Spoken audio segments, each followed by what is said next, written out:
देखा कैसे हम पेमेंट पोर्टल का इस्तेमाल करते हैं। कस्टमर से बात करी, कस्टमर से बात करके नंबर मेरे डायल लिस्ट में आ गया। जब डायल लिस्ट में नंबर आ जाता है तो डायल लिस्ट में नंबर को हमें अबे मुझे पता नहीं कौन है ये, मैं XYZ नंबर को सेव कर रहा हूँ। कैसे सेव करना चाहिए नंबर को? नंबर को सेव करने के लिए आप इधर क्लिक करो, ऐड कॉन्टैक्ट पर क्लिक करो, न्यू कॉन्टैक्ट। आप इसको नंबरिंग के साथ डालो। Client number 215, client number 230, client number 57, या जो भी आप ऐसे 230 नंबर डाल रहा हूं मैं।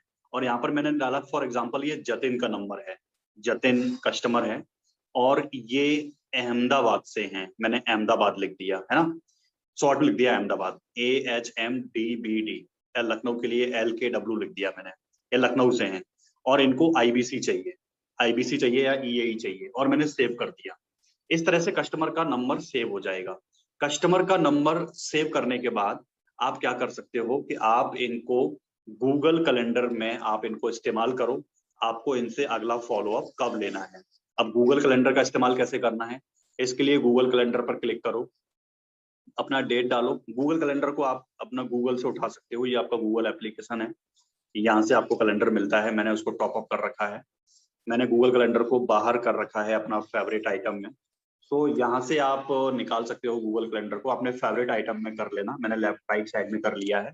मैंने गूगल कैलेंडर ओपन किया, इनसे मुझे कल बात करनी है, मैंने प्लस किया और यहाँ पे लिख दिया 230 नंबर कस्टमर जो हैं जतिन, इनसे कॉल करना है। और कॉल करने का वक्त है कि इनसे दोपहर जो है 5 बजे बात करनी है, इन्होंने टाइम दिया है, सेव कर दिया।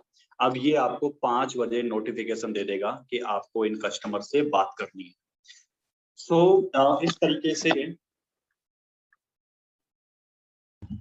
इस तरीके से आपने देखा कि कैसे हमें व्हाट्सएप बिजनेस का इस्तेमाल करना होता है। आपने देखा कि कैसे हमें पेमेंट पोर्टल को मोबाइल फोन पर इस्तेमाल करना होता है। आपने देखा मोबाइल फोन से हम नंबर, पेमेंट पोर्टल से हम नंबर डायल कैसे करते हैं डायरेक्ट। और आपने यहाँ से देखा कि डायल वाले नंबर को हमें कैसे सेव करना चाहिए। और उसके बाद आपने देखा कि फॉलोअप के लिए हम गूगल कैलेंडर का इस्तेमाल कर सकते हैं। वैसे आप लोग के पास भी बहुत सारे ऐसे आइडियाज होंगे कि फॉलोअप करने के लिए क्या कोई ऐसा मोबाइल एप्लीकेशन आता है तो चैट बॉक्स में जरूर डालना। मैंने देखा है बहुत सारे IBC बड़े बड़े तरीके के एप्लीकेशन इंस्टॉल करते हैं। मैं ज्यादातर अवॉइड करता हूँ ऐसे एप्लीकेशन, वायरस की डर से। कई सारे एप्लीकेशंस भी मार्केट में अवेलेबल हैं जो आपकी मदद करते हैं फॉलोअप कॉल्स करने में। मैंने एक सुना है, पता नहीं एप्लीकेशन का नाम क्या है, आप उस पर लगा दो कि मुझे इस कस्टमर से 4 बजे बात करनी है, वो 4 बजे ऑटोमेटिकली आपके फोन से नंबर डायल कर देगा। पता नहीं कौन सा एप्लीकेशन है, मुझे किसी IBC ने दिखाया था। एक इस तरह से आप बना सकते हो। आपने लीड जनरेशन के लिए मैंने आपको बहुत डिटेल में बताया। टिक टिक, मुझे पता नहीं, टिक टिक सर ने बताया है, टिक टिक को सर्च करना पड़ेगा। मैं प्ले स्टोर पे देख लेता हूँ एक बार। टिक टिक, टिकटॉक सुना है मैंने, टिक टिक, लेट मी सर्च। टिक टिक का मतलब है, नहीं सर टिक टिक, हाँ एक आ तो रहा है कुछ एप्लीकेशन, ये नहीं सर कुछ और है, ये इसका नहीं है, पता नहीं। आप सर उसका लिंक ना चैट बॉक्स में डाल देना एक बार, अगर आपको लगता है कि कोई एप्लीकेशन ऐसा है जो हम लोगों की मदद कर सकता है फॉलोअप लेने में। देखो फॉलोअप ना बिजनेस की जान होती है। कोई भी कस्टमर अगले 48 घंटे के बाद भूल जाता है कि आपकी उनसे क्या बात हुई थी। तो फॉलोअप लेना बहुत जरूरी है। और फॉलोअप लेते हैं उससे पहले आपको कॉल क्वालिटी इंप्रूव करनी पड़ेगी कि जब भी आप किसी कस्टमर से बात कर रहे हैं तो आपका कॉल एंडिंग हमेशा जो है एक परफेक्ट, नाम क्या है, कस्टमर का ईमेल आईडी क्या है, कस्टमर का मोबाइल नंबर क्या है, ये चीज तो मैंडेटरी है, नाम, मोबाइल नंबर, ईमेल आईडी। अब आता है कस्टमर ने प्रोडक्ट क्या लिया हुआ है। उसके बाद आता है कि प्रोडक्ट के बाद आप लिख लो कस्टमर की एज क्या है, कस्टमर की एजुकेशन क्या है, कस्टमर का सिटी क्या है और स्टेटस क्या दिया है। और यहाँ पे लिखना फर्दर कॉल क्या करना है, फर्दर स्टेटस क्या है। अब आपने नंबर 1 डाल दिया, कस्टमर का नाम सुधीर लिख दिया, ईमेल आईडी आपने कुछ भी डाल दिया, मोबाइल नंबर डाल दिया, प्रोडक्ट आपने लिख दिया कि LTM के लिए कॉल आई है, एज है 30 ईयर आपने लिख दिया, एजुकेशन आपने लिख दिया, कस्टमर का MBA है, सिटी डाल दिया आपने जयपुर, स्टेट आपने डाल दिया राजस्थान। ऐसे करके और आप फर्दर कॉल लिख दो कि वो कॉल मतलब कॉल में कोल्ड है, या आप डाल दो कि कस्टमर हॉट है, या आपने लिख दिया कि नर्चरिंग चल रहा है, मैंने अभी वीडियो भेजा हुआ है, कस्टमर से बात हो रही है। फॉलो अप लेना है, या नेक्स्ट मंथ आपने कॉल करनी है, कस्टमर के पास फाइनेंस इशू है, मनी इशू है, आपके रिमार्क्स हैं, आप जैसा डालो आपको पता रहना चाहिए कि कस्टमर से क्या बात है। नॉट इंटरेस्टेड भी लिख सकते हो, या नॉट पिक्ड लिख सकते हो, फोन नहीं उठाया कस्टमर ने, ऐसे करके आप डाल सकते हो और अपने स्टेटस को मैनेज करो। जिन लोगों को गूगल शीट चलाना आता है वो इसका और इफेक्टिव तरीके से इस्तेमाल कर सकते हैं। आप क्या करना, जो भी आपने डाले ना इनको कॉपी कर लेना।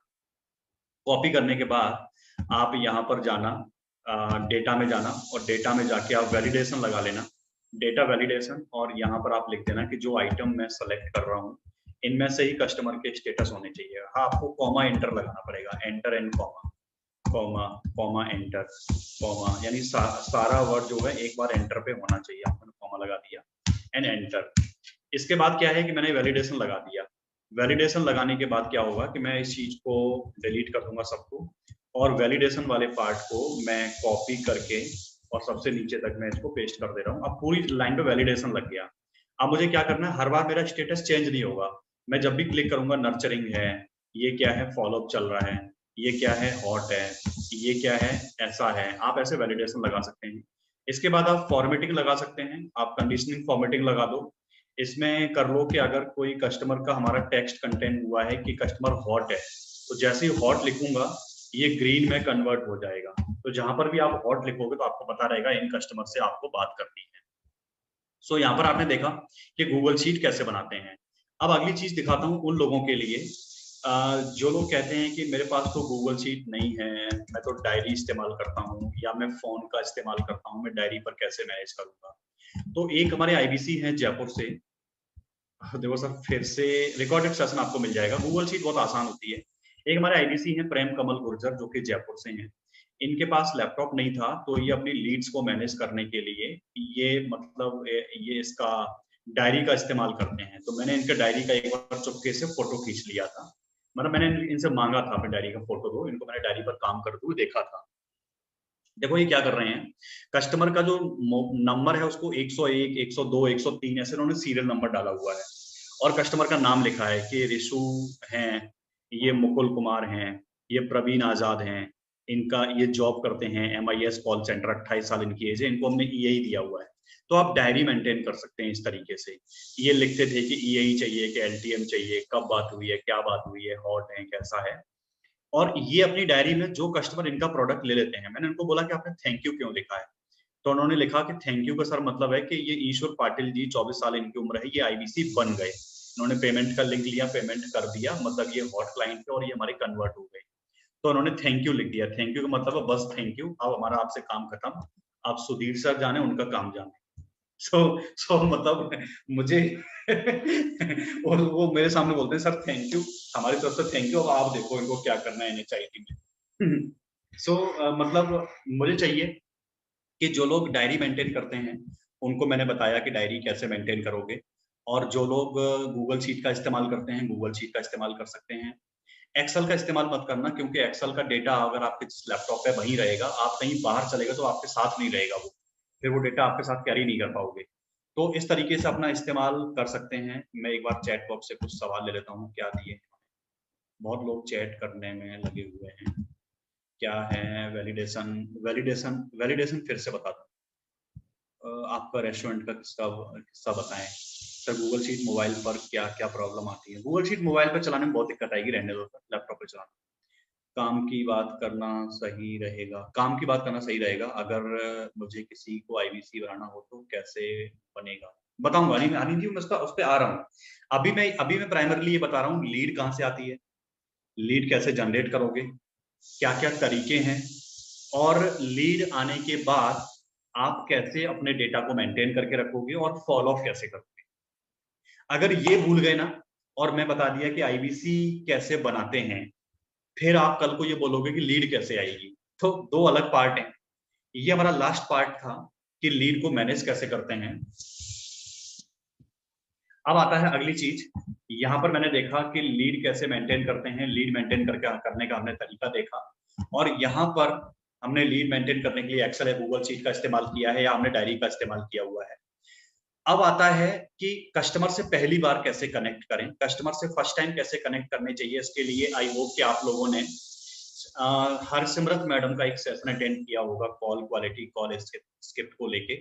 अगर नहीं किया है तो मैं आपको अभी मीटिंग के एंड में उनका दोबारा लिंक दे दूंगा, जहां पर वो आपको बताती हैं कि कॉल स्क्रिप्ट क्या होती है और कॉल क्वालिटी क्या होती है, कस्टमर से पहली बार आप कैसे बात करते हो। अब हम अपने आ गए हैं अगले भाग पर, कंसल्टेटिव सेलिंग। हमने पिछले भाग में क्या सीखा, ये सेकंड पार्ट है। हमने पिछले पार्ट में क्या सीखा, मैं एक बार को रिपीट कर दे रहा हूँ। आपने सीखा है कि लीड्स को मैनेज कैसे करते हैं, एक्सेल पर, गूगल शीट पर और आपके डायरी पर। आपने सीखा कि लीड जनरेट करने के लिए क्या क्या ऑफलाइन तरीके हैं, कहां कहां पर आप जा सकते हैं। लीड जनरेट करने के लिए ऑनलाइन तरीके क्या होते हैं, आप गूगल से सर्च कर सकते हैं, आप इंडिया मार्ट से सर्च कर सकते हैं, जस्ट डायल से सर्च कर सकते हैं। इसके अलावा आपने देखा कि इंस्टाग्राम पर मार्केटिंग कैसे करते हैं, फेसबुक पे कैसे करते हैं। इसके अलावा आपने देखा कि डिजिटल मार्केटिंग के फॉर्म में गूगल डीएमटी का इस्तेमाल कैसे करते हैं, गूगल डीएमटी की एल्गोरिथम कैसे काम करती है, ऑर्गेनिक तरीके क्या हैं लीड जनरेट करने के लिए, यूट्यूब से लीड जनरेट होती है तो यूट्यूब पर आने के लिए कैसे आप वीडियोस बना सकते हो, वीडियो बनाने के लिए आप यूट्यूब पर चैनल कैसे बनाओगे, और छोटे छोटे वीडियोस के लिए आपको ट्रेनिंग का कंटेंट कहाँ से मिलेगा, आप डिलीवरी कैसे करोगे और कैसे उन वीडियोस को प्रमोट करोगे। इससे पहले आपने सीखा कि हमारे कौन कौन से प्रोस्पेक्टिव कस्टमर्स होते हैं, उनको हमें कहाँ मिलते हैं, कौन होते हैं वो लोग। और उससे पहले आपने देखा था कि मार्केट में सेल्स के बारे में, सेल्स 90% कन्विक्शन का मतलब होता है सेल्स का। यहाँ पर हम एक 2 मिनट का पॉज लेते हैं, मैं 2 मिनट में वापस आता हूँ अगले पार्ट के लिए। अगले पार्ट का नाम है कंसल्टेटिव सेलिंग, और तब तक आपको चैट बॉक्स में लिख के ये बताना है कि what do you mean by selling and consultative selling, यानी कि सेलिंग और कंसल्टेटिव सेलिंग में क्या डिफरेंस होता है। अपने जवाब को आप लोग चैट बॉक्स में लिख के बताओ। What is the difference between selling and consultative selling? Consultative selling क्या होता है, चैट बॉक्स में लिख के बताओ।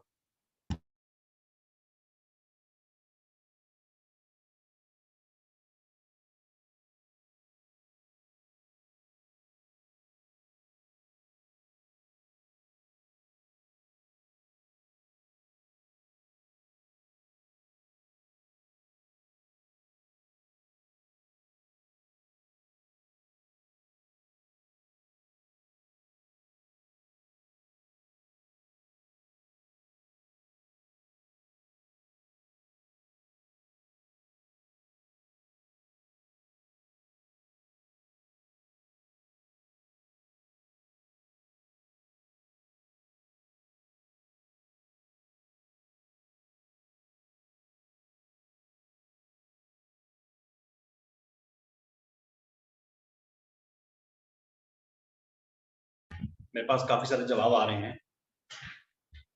Selling means to sell somebody, sir consultative selling होता है जब हम किसी को उसकी प्रॉब्लम को समझकर, परंतु सेलिंग में ऐसा कुछ नहीं होता है, कस्टमर आपके पास आता है। Okay okay great. एक छोटा सा वीडियो देखते हैं डॉक्टर विवेक बिंद्रा सर का, बहुत ही जबरदस्त वीडियो है कंसल्टेटिव सेलिंग को लेके, मुझे बड़ा पसंद है ये वीडियो, मैं आपको वीडियो दिखाता हूँ।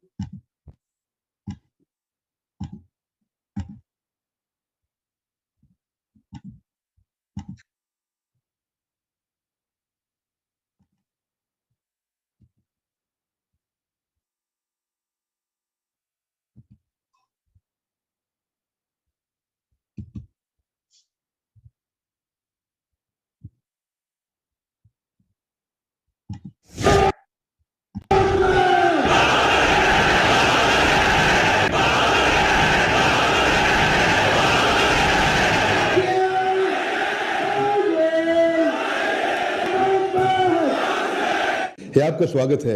मैं विवेक बिंद्रा, मोटिवेशन स्पीकर और बिजनेस कोच। अमूमन आपने देखा होगा मैं सेल्स पे ज्यादा वीडियोस नहीं बनाए, मैंने थोड़े वीडियोस कम रखे हैं सेल्स पे, क्योंकि मेरा फोकस थोड़ा लीडरशिप फनल में भी प्रॉब्लम सॉल्विंग प्रोडक्ट पे रहता है, पीएचपी फॉर्मूला।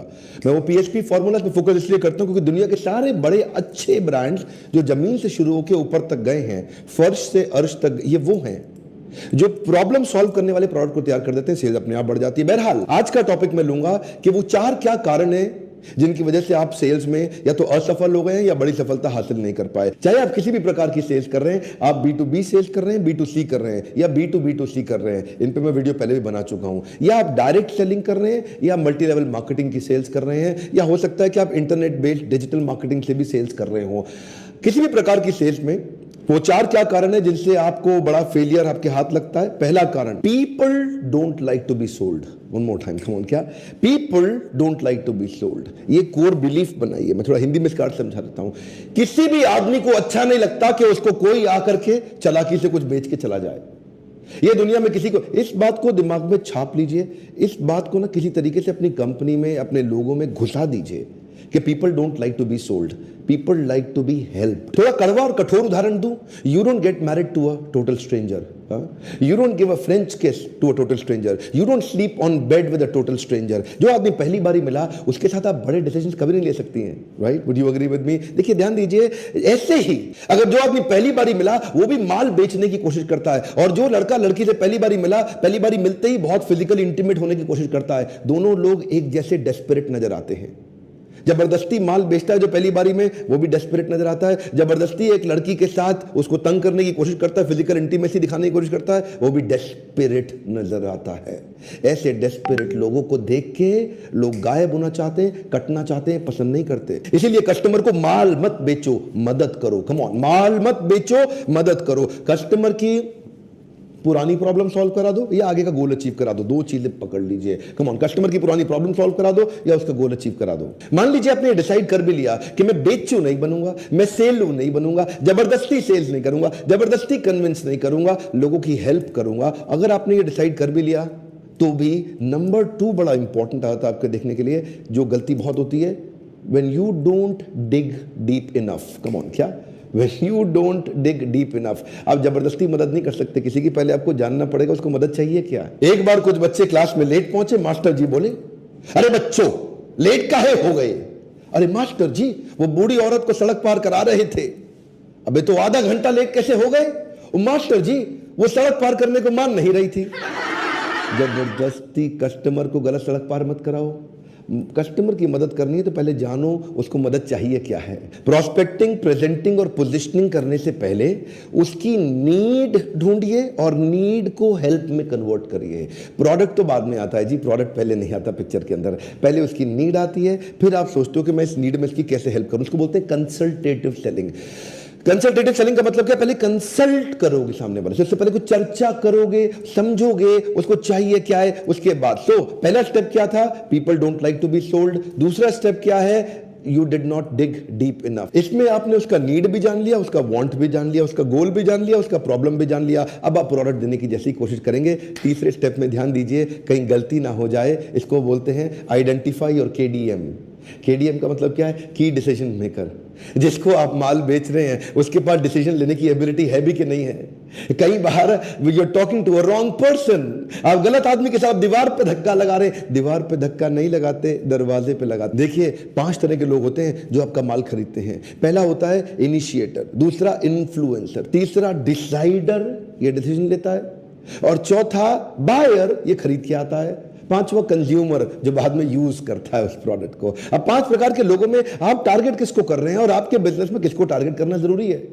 मान लीजिए आपका कंज्यूमर बहुत ही छोटा बच्चा है, तो बच्चे को टारगेट मत करिए, डिसाइडर को, बायर को, इनको टारगेट करिए, क्योंकि ये लोग आपका माल खरीदेंगे। अब एक कॉर्पोरेट के अंदर B2B में परचेज मैनेजर आपका बायर है, लेकिन ना तो वो इन्फ्लुएंसर है ना वो डिसाइडर है। डिसाइडर उनका बॉस है जो ऊपर से उनको बताता है काम करने के लिए। ऐसे ही आप अपना KDM, की डिसीजन मेकर ढूंढिए। जिसको भी आप माल बेच रहे हैं, जिस कंपनी में माल बेचते हो उस कंपनी का ऑर्गेनाइजेशन स्ट्रक्चर को पहचानो।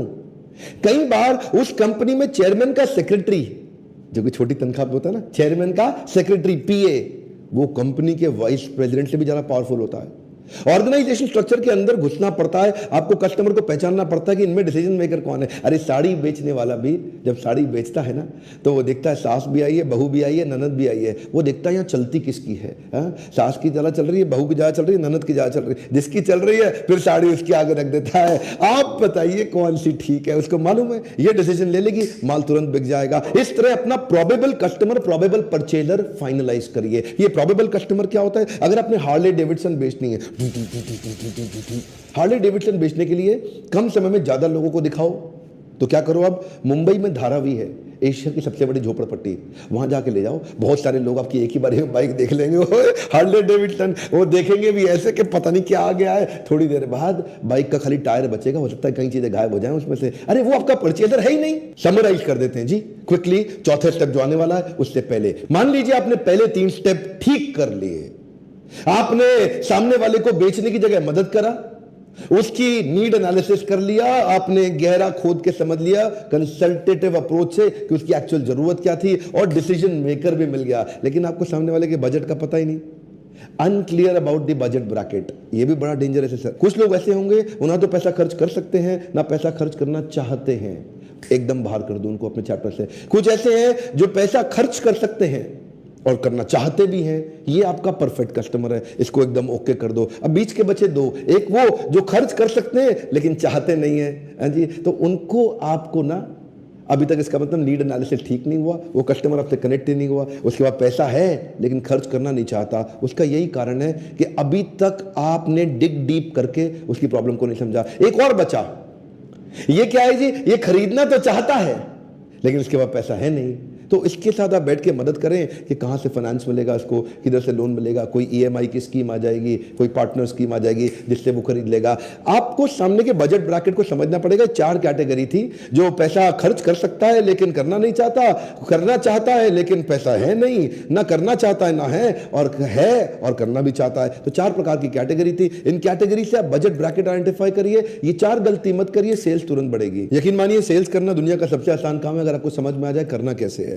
क्या आपने लीडरशिप फनल की ग्रेजुएशन सेरेमनी की वीडियोस देखे थे? अगर नहीं देखे तो जरूर देखिए। अब तो कई ऐसे एंटरप्रेन्योर हैं जो ग्रेजुएट हो चुके हैं लीडरशिप फनल से, हम हजारों लॉस मेकिंग कंपनीज को प्रॉफिट मेकिंग बना चुके हैं।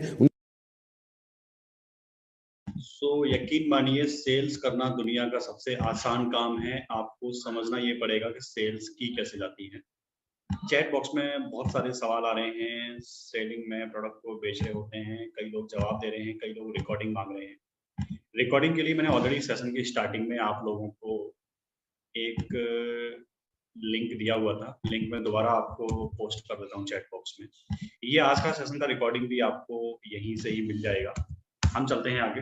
कंसल्टेटिव सेलिंग की हम बात कर रहे हैं, और क्योंकि ये वाला पार्ट जो है ये काफी इंटरेक्टिविटी के साथ होने वाला है, तो मैं यहाँ पर आपको अनम्यूट करने का राइट देता हूँ, लेकिन आप बेवजह अनम्यूट मत करना। आपको पॉइंट अपना रखना हो तो बीच में बोलना, ठीक है। आगे चलते हैं कंसल्टेटिव सेलिंग पर। कंसल्टेटिव सेलिंग का मतलब होता है कि आप सामने वाले की प्रॉब्लम को पता करके आप सॉल्यूशन देते हो।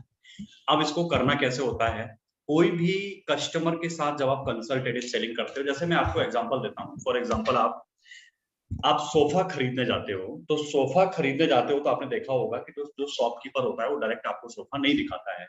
वो आपको पहले बोलता है कि सर आपकी रिक्वायरमेंट क्या है, मतलब आपको कैसा सोफा चाहिए, घर के लिए चाहिए कि ऑफिस के लिए चाहिए। आप बोलते हो कि मुझे घर के लिए चाहिए। फिर बोलता है कि सर आपको 3 सीटर चाहिए कि 5 सीटर चाहिए।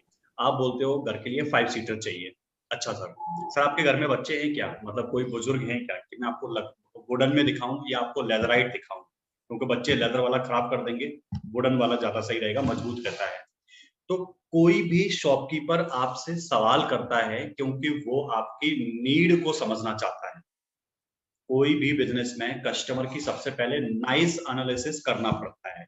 नाइस, NICE, आई थिंक एक सर ने चैट बॉक्स में लिख के भी दिया था नाइस की फुल फॉर्म।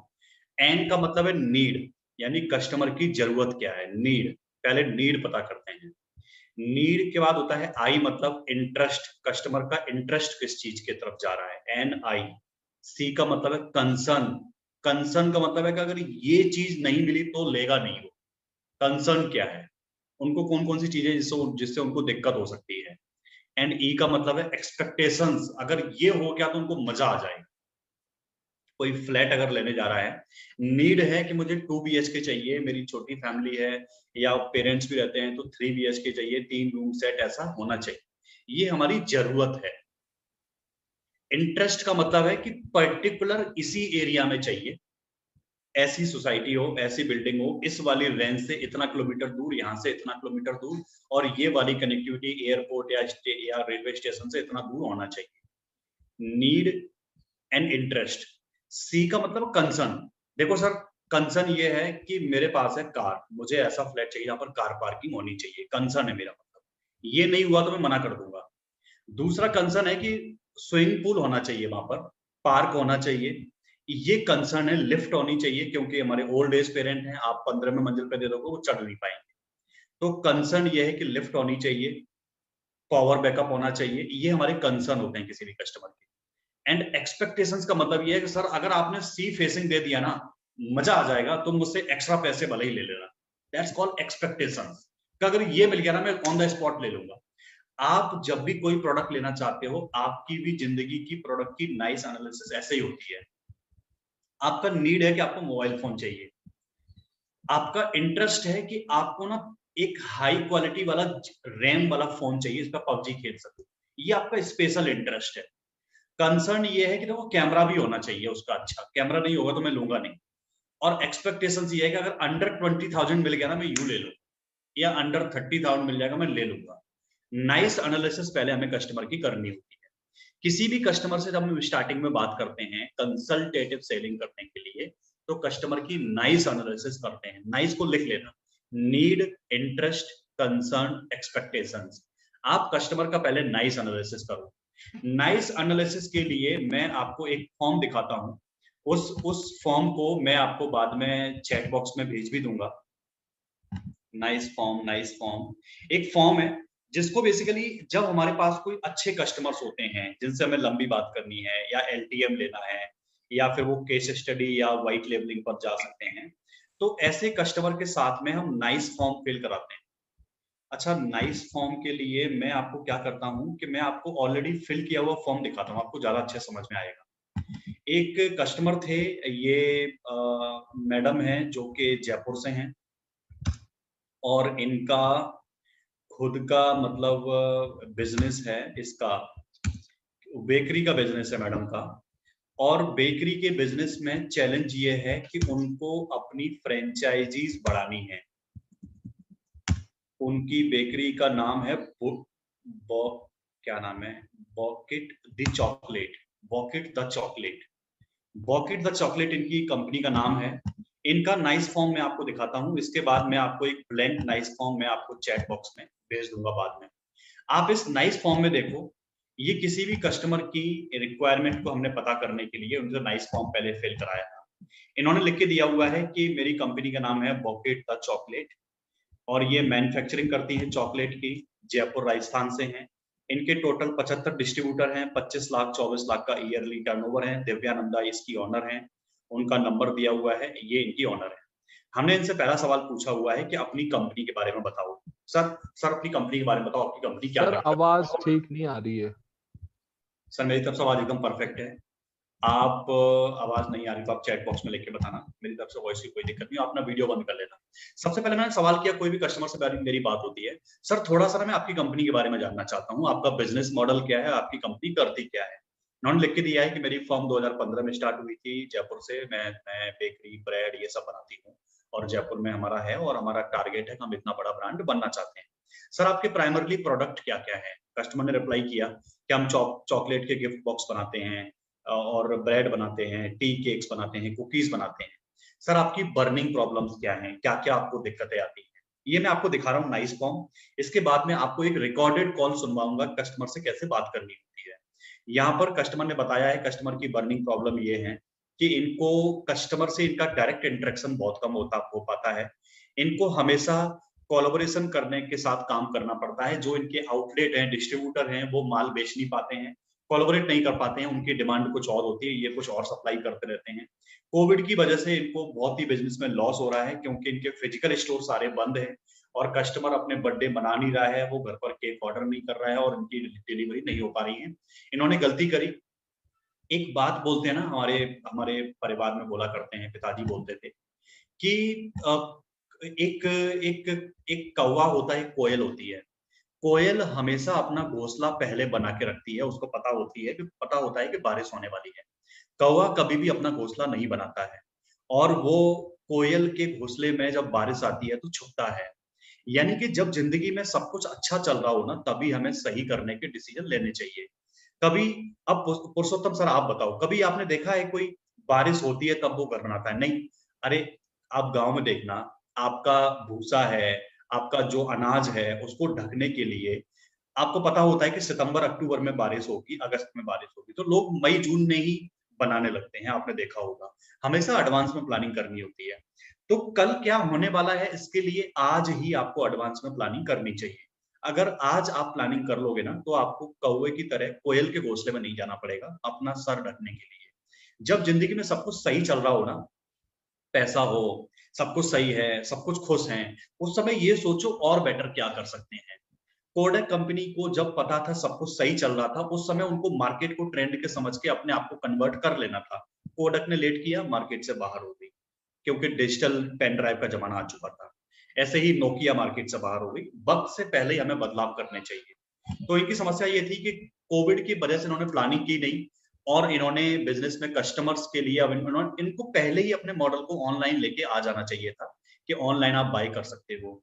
इनसे हमने अगला सवाल पूछा है, what step you have taken, मतलब आपने अब तक ये प्रॉब्लम को रिजॉल्व करने के लिए क्या क्या स्टेप्स फॉलो किए हुए हैं, आपके गोल्स क्या हैं कंपनी के, आप अगले 5 साल में इस बिजनेस को कहां पर लेके जाना चाहते हैं, आपके प्रोस्पेक्टिव कस्टमर्स कौन हैं, कस्टमर की प्रॉब्लम आप कैसे सॉल्व कर रहे हो, आपके अंदर ऐसा क्या है कि आप कस्टमर की प्रॉब्लम सॉल्व कर पा रहे हो, आप डॉक्टर विवेक बिंद्रा सर के बारे में क्या जानते हैं, और डॉक्टर विवेक बिंद्रा सर से आपकी एक्सपेक्टेशंस कौन है, और आपकी टारगेट ऑडियंस कौन सी है जिनको आप टारगेट करना चाहते हैं।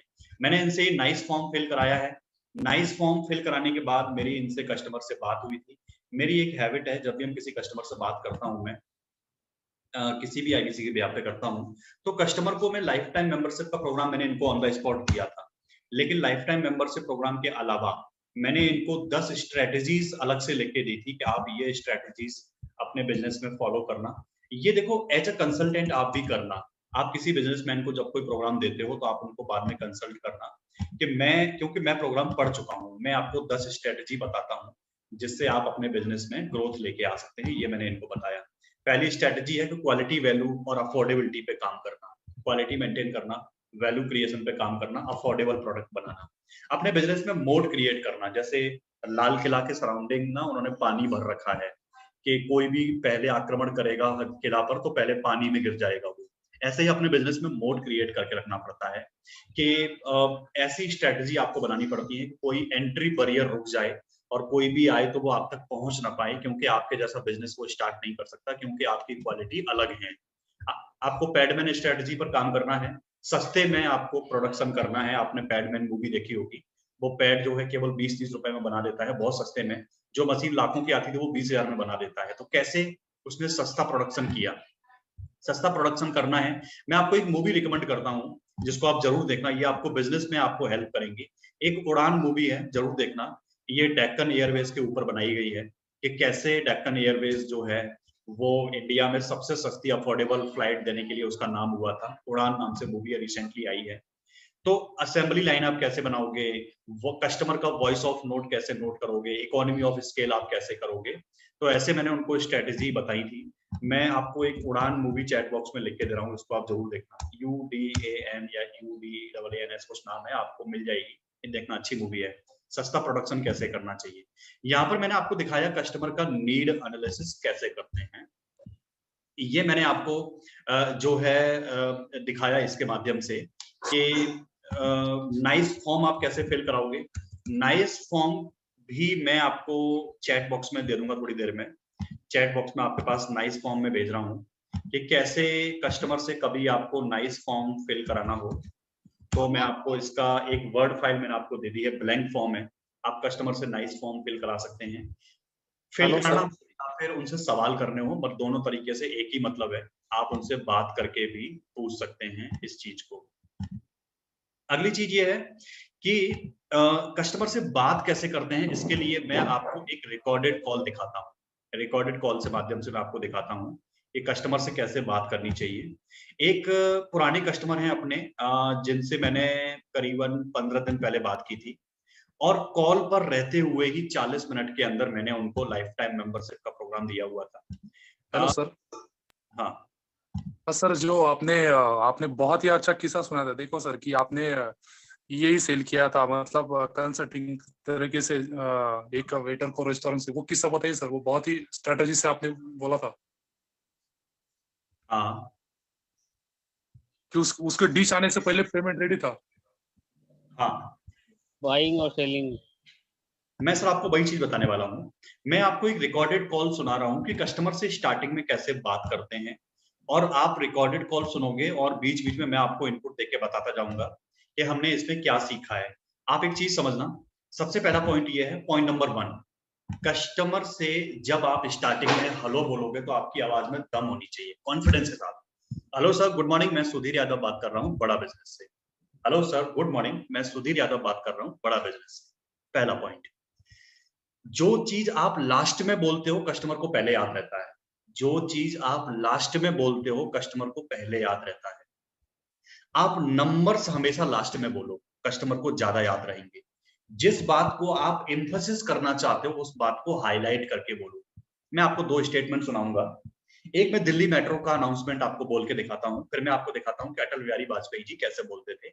वो अगर मैं कभी देखता हूं कि मैं पब्लिक स्पीकिंग को लेके अगर मैं किसी को अपना आइडियल मानता हूं कि बहुत अच्छा बोलते हैं, वो क्या बोलते हैं इस बात पे नहीं जा रहा हूं, बहुत अच्छा बोलते हैं, तो मैं देखूं तो मैं अटल बिहारी वाजपेयी जी को बहुत मानता हूं, बहुत अच्छा बोलते थे। मोदी जी भी बहुत अच्छा बोलते हैं। अगर कम्युनिकेशन सीखना हो तो उनसे सीखा जा सकता है कि बोलना कैसे होता है। मैं पहले आपको मेट्रो का अनाउंसमेंट बताता हूँ। मेट्रो में ऐसे बोलते हैं कि अगला स्टेशन यमुना बैंक है और दरवाजे दाईं तरफ खुलेंगे, यात्री कृपया दरवाजे से दूर खड़े होकर रहें। ऐसा वहां बोलते हैं, जिसमें कोई भी वॉइस का मॉड्यूलेशन नहीं होता है, एक सीक्वेंस में वो बोलता है। आपका ध्यान उधर नहीं भी जाएगा तब भी वो बजता रहेगा पीछे से।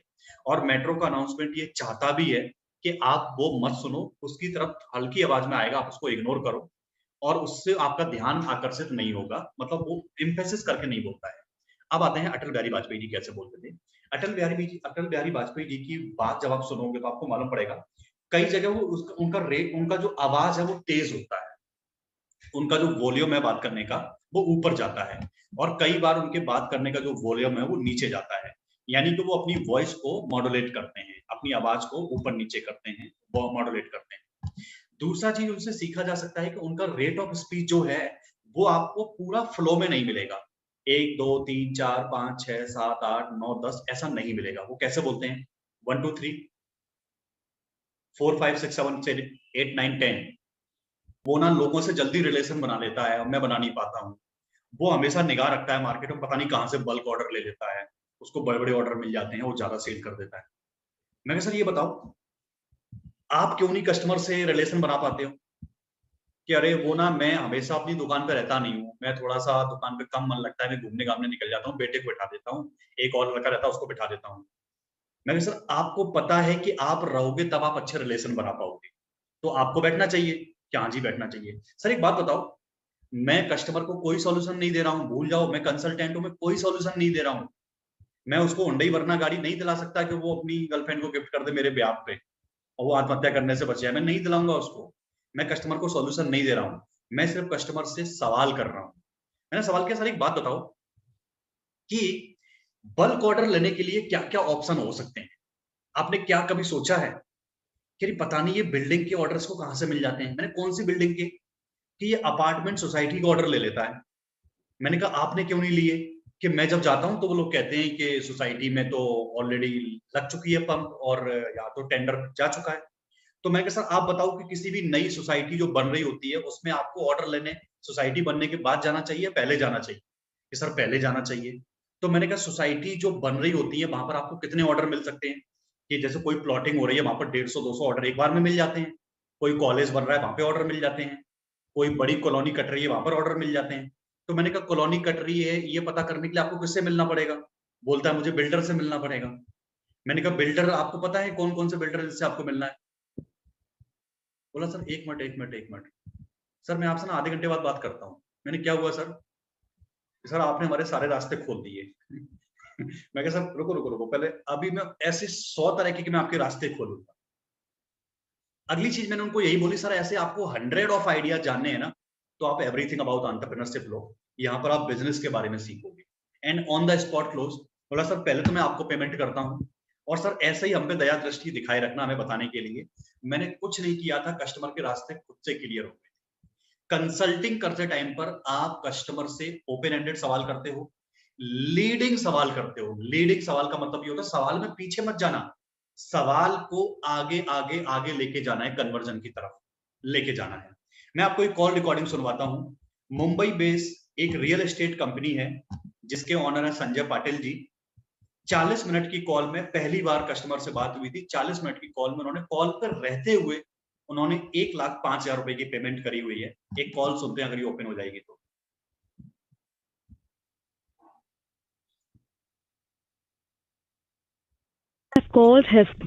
संजय सर।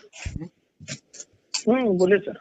हाँ सर, बात कीजिए हमारे सर से। Hi Sanjay Patil sir, good evening. हाँ सर, गुड इवनिंग सर, बोलिए कैसे हो? पाटिल सर, मैं एकदम बढ़िया हूँ और आई होप कि आप भी, कोविड की वजह से समस्याएं बहुत ज्यादा हैं, आप भी सही होंगे, स्वस्थ होंगे। एकदम सही है सर। बिल्कुल सर, घर पे ही रहिएगा, भी माहौल बहुत खराब है बाहर। तो पाटिल सर, हाँ। अच्छा, आप लोग ना चैट बॉक्स में रिप्लाई करते जाओ कि ये क्या था। मैंने उनसे बोला सर पाटिल जी कैसे हैं, कोविड की वजह से माहौल बहुत खराब है, घर पे रहिएगा। ये क्या था? ये एक आइस ब्रेकिंग था, स्टार्टिंग में ओपनिंग। मुझे मालूम पड़ा ओपनिंग ग्रीटिंग के साथ मैंने की। आप रियल एस्टेट का काम करते हैं। बराबर है सर। अच्छा, तो अभी सर आपके कौन से सिटी से हैं आप? कल्याण, कल्याण, कल्याण मुंबई के पास में ही है ना? बराबर बराबर, राइट। करेक्ट है। ग्रेट। थाना मुंबई कल्याण, समझ गया सर। सर मेरा नाम सुधीर है और सुधीर यादव, और मैं इस समय जयपुर से बात कर रहा हूँ। बोले ना सर। हाँ, बड़ा बिजनेस में मैं रीजनल ट्रेनिंग हेड हूँ और मैं इस समय जयपुर से ही बात कर रहा हूँ। और सर अब थोड़ी सी आगे डिस्कशन लेके चलते हैं कि पहली सर चीज ये है कि आपको डॉक्टर विवेक बिंद्रा सर के बारे में कब से आप फॉलो कर रहे हैं और क्या आपको अच्छा लगता है? एक्चुअली सर के जो वीडियो आते थे ना, हाँ, वो मैं बीच एक चीज समझना, मेरी वॉइस आ रही है? मुझे यस लिखना, मेरी आवाज आ रही है? मैं रिकॉर्डिंग चला रहा हूँ, मेरी वॉइस आ रही है ना? यस लिख के बताओ मेरी वॉइस आ रही है। एक चीज समझना, हमेशा पॉजिटिव वर्ड बोलो। अगर कोई भी व्यक्ति आपके कस्टमर मीट अटेंड करता है, आपके सेमिनार में आता है, आपका प्रोडक्ट जानता है, या डॉक्टर विवेक बिंद्रा के बारे में आपने पूछना है, कभी ये मत पूछना सर कि आपको कैसा लगा। नहीं, गलत जवाब, सवाल ही गलत है। सवाल करना चाहिए पॉजिटिव। सर आई होप कि आपको बहुत मजा आया होगा। सर ये बताओ आपको 3 चीजें अच्छी क्या लगी। इसको बोलते हैं पॉजिटिव क्वेश्चन। अगर आप किसी के घर में जाते हो ना, आप ये मत बोलो कि ये पीच कलर खराब लग रहा है, ये गलत है। आप ये बोलो कि अगर यहां पर आपने व्हाइट कलर किया होता तो मजा आ जाता। अच्छा, इसका मतलब पीच खराब है, बट आप खराब वर्ड बोलते नहीं हो। आप कस्टमर को जैसा जैसा आगे लेके जाना चाहोगे, जो उसको सोचने पर मजबूर करोगे, कस्टमर वही सोचेगा। आप सारे लोग एक बार अपनी आंखें बंद करना। आपके सामने एक पेड़ है, आंखें बंद करके सोचना है, उस पेड़ पर एक बंदर बैठा हुआ है, नीचे एक बच्चा खेल रहा है। बंदर के बारे में मत सोचना, बच्चा बहुत प्यारा है, बंदर की लंबी सी पूंछ लटक रही है। बंदर के बारे में मत सोचना, बच्चा बहुत क्यूट है, छोटा सा खेल रहा है, उसके साथ एक बॉल है। बच्चा बॉल से खेल रहा है, बंदर पेड़ से नीचे उतर के आ रहा है। बंदर के बारे में मत सोचना, बच्चे के बारे में सोचना। बंदर के बारे में मत सोचना, बच्चे के बारे में सोचना। बंदर जैसे ही बच्चे के पीछे भागा, बंदर के बारे में मत सोचना, बच्चे के बारे में सोचना। आप क्या कर रहे हो? मैं आपको क्यों बोल रहा हूं कि बंदर के बारे में मत सोचना? डॉक्टर विवेक सर बोलते हैं कि अगर आपके बॉयफ्रेंड ने, गर्लफ्रेंड ने धोखा दे दिया है ना, मैं उसको बदला लेके रहूंगा, मैं उसको बता के रहूंगा, मैं अपनी जिंदगी में बहुत खुश रखूंगा, मैं बहुत मेहनत से पढ़ाई करूंगा, उसकी ऐसी मैं बहुत मेहनत से पढ़ाई करूंगा, मैं उसकी तरफ कभी नहीं देखूंगा, वो बहुत बेकार था, बहुत बेकार थी, मैं बहुत। भाई साहब क्या कर रहे हो आप उसका नाम तो दिन में 100 बार ले रहे हो। अगर आपको पॉजिटिव देखना है, बच्चे के बारे में देखना है, अपना करियर मेंटेन करना है, तो भुला दो, अपना सब्जेक्ट के अंदर घुस जाओ, सब्जेक्ट पढ़ो, कस्टमर को पॉजिटिव सवाल करो। आप स्टार्टिंग से ही डिस्कशन को लीड करने लगते हो, आपका ये वाला सवाल बता देता है कि अगला सवाल क्या हो। विश्वनाथ आनंद को जानते हो? Vishwanath Anand chess champion, chess champion Indian. Vishwanath Anand ने एक इंटरव्यू में बोला था कि मैं जब भी चेस खेलता हूं अगली 18 चालें मेरे दिमाग में पहले से होती है। मैं हाथी आगे बढ़ाऊंगा, ये घोड़ा बढ़ाएगा, ये घोड़ा बढ़ाएगा तो मेरा सिपाही यहां पर है, अगर इसने अपना पैदा आगे बढ़ाया तो मेरा राजा यहां पर है, इसने अगर ये आगे चला तो मेरा वजीर यहां पर है। वो चेस के अंदर इतना खो जाता था कि उसके दिमाग में, जैसे मेरे लैपटॉप का कीबोर्ड है ना, मैं इतना कीबोर्ड के अंदर खो जाता था कि मुझे दिखता ही नहीं था कि चेस के सराउंडिंग दुनिया है कि नहीं। एक डॉक्टर विवेक बिंद्रा सर ने केस स्टडी बनाई थी, आई थिंक बिल गेट्स की थी या पता नहीं किसकी थी, जो 1 महीना पहले आई थी। उन्होंने बोला था कि आई फॉरगेट द नेम, अजीब Premji, Bill Gates, I think Bill Gates की है, जिसमें उन्होंने बोला है कि उनके परिवार वालों को लगा कि बिल गेट्स बहरे हैं। उनको बचपन में उनके परिवार वालों को लगा कि वो बहरे हैं, और बाद में मालूम पड़ा कि वो बहरे नहीं थे। उनका इलाज भी करा Elon Musk, sorry Bill Gates नहीं, एलोन मस्क की कहानी थी, कुणाल सर ने बताया है। एलोन मस्क जो कि जो है, उनको उनके परिवार वालों को लगा ये बहरे हैं, उनका ऑपरेशन भी करा दिया, फिर भी उनका बहरापन खत्म नहीं हुआ। ऐसा स्वामी विवेकानंद के बारे में भी बोलते हैं कि वो एक बार बैठे थे, उनके बराबर से बारात निकल के चली गई, आज मेरे यार की शादी है। मतलब बारात में यही गाना बजता है, ये देश है वीर जवानों का, अलबेलों का, मस्तानों का। मैं आज तक नहीं समझ पाया गाना बजता क्यों है, इस गाने का बारात से क्या लॉजिक है।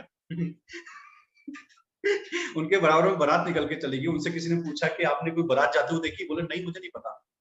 एकाग्रता, आप एकाग्रता के साथ बैठ के फोकस्ड होके किसी काम को करते हो, डिस्कशन को आगे लीड करते हो, तो आप लीड करते हो, कस्टमर लीड नहीं कर पाता। कस्टमर से पॉजिटिव सवाल करो, डिस्कशन को अगले सवाल की तरफ लेके चलो, आपका ये सवाल बता देगा अगला सवाल कस्टमर क्या करने वाला है। कस्टमर के जूते नहीं पहनने हैं, कस्टमर के जूते नहीं पहनने हैं आपको कुलभूषण जी, कस्टमर को अपने जूते पहनाने हैं, कस्टमर को अपने जूते पहनाने हैं। आपके पास 40 तरह के जूते हैं, कौन से पहनाओगे? आप बोलो कि मेरे पास स्पोर्ट शूज हैं। सर एक बात बताओ, स्पोर्ट शूज के बारे में आपका क्या ख्याल है? क्योंकि मेरे पास तो स्पोर्ट शूज है। मैंने क्यों सवाल किया? क्योंकि अगर वो लेदर शूज घर से सोच के आया है ना, तो स्पोर्ट शूज में मैं उसको कन्वर्ट कर दूंगा। सर पता है आज के टाइम पर आपका कैजुअल शूज का बड़ा ट्रेंड चल रहा है। कैजुअल में क्या है ना, जीन्स पे भी पहन लो, आप लोअर पर भी पहन लो, शॉर्ट पर भी पहन लो, कैजुअल शूज हर जगह चल जाते हैं। कैजुअल शूज के बारे में आपका क्या सोचना है? बोलेगा मैं तो रनिंग शूज सोच के आया था। आपको अपने जूते पहनाने हैं। आपके पास जो प्रोडक्ट है ना, कोशिश करो कस्टमर उसी प्रोडक्ट के बारे में सोचे, है ना। सो लीडिंग सवाल करते हैं, पॉजिटिव सवाल करते हैं, डिस्कशन को आइस ब्रेकिंग के साथ लीड करते हैं। सुनते हैं आगे।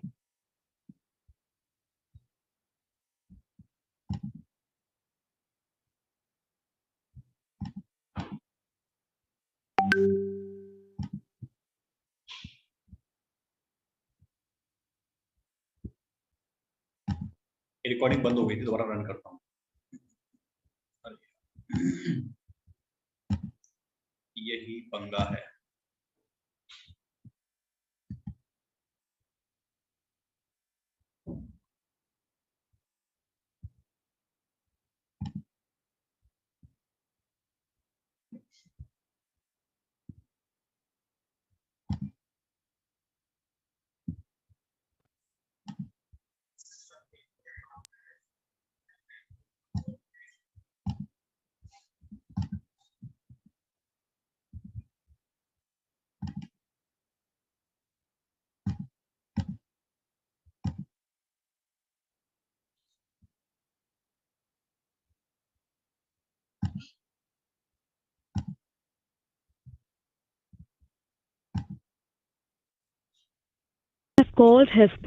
संजय सर।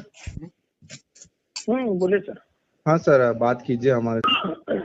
एक्चुअली सर के जो वीडियो आते थे ना, हाँ, वो मैं बीच बीच में देखता था, बट लेकिन लॉकडाउन से मैंने अभी सर के कंटिन्यू वीडियो देखने चालू कर दी है। बहुत शानदार, बहुत शानदार, करना है।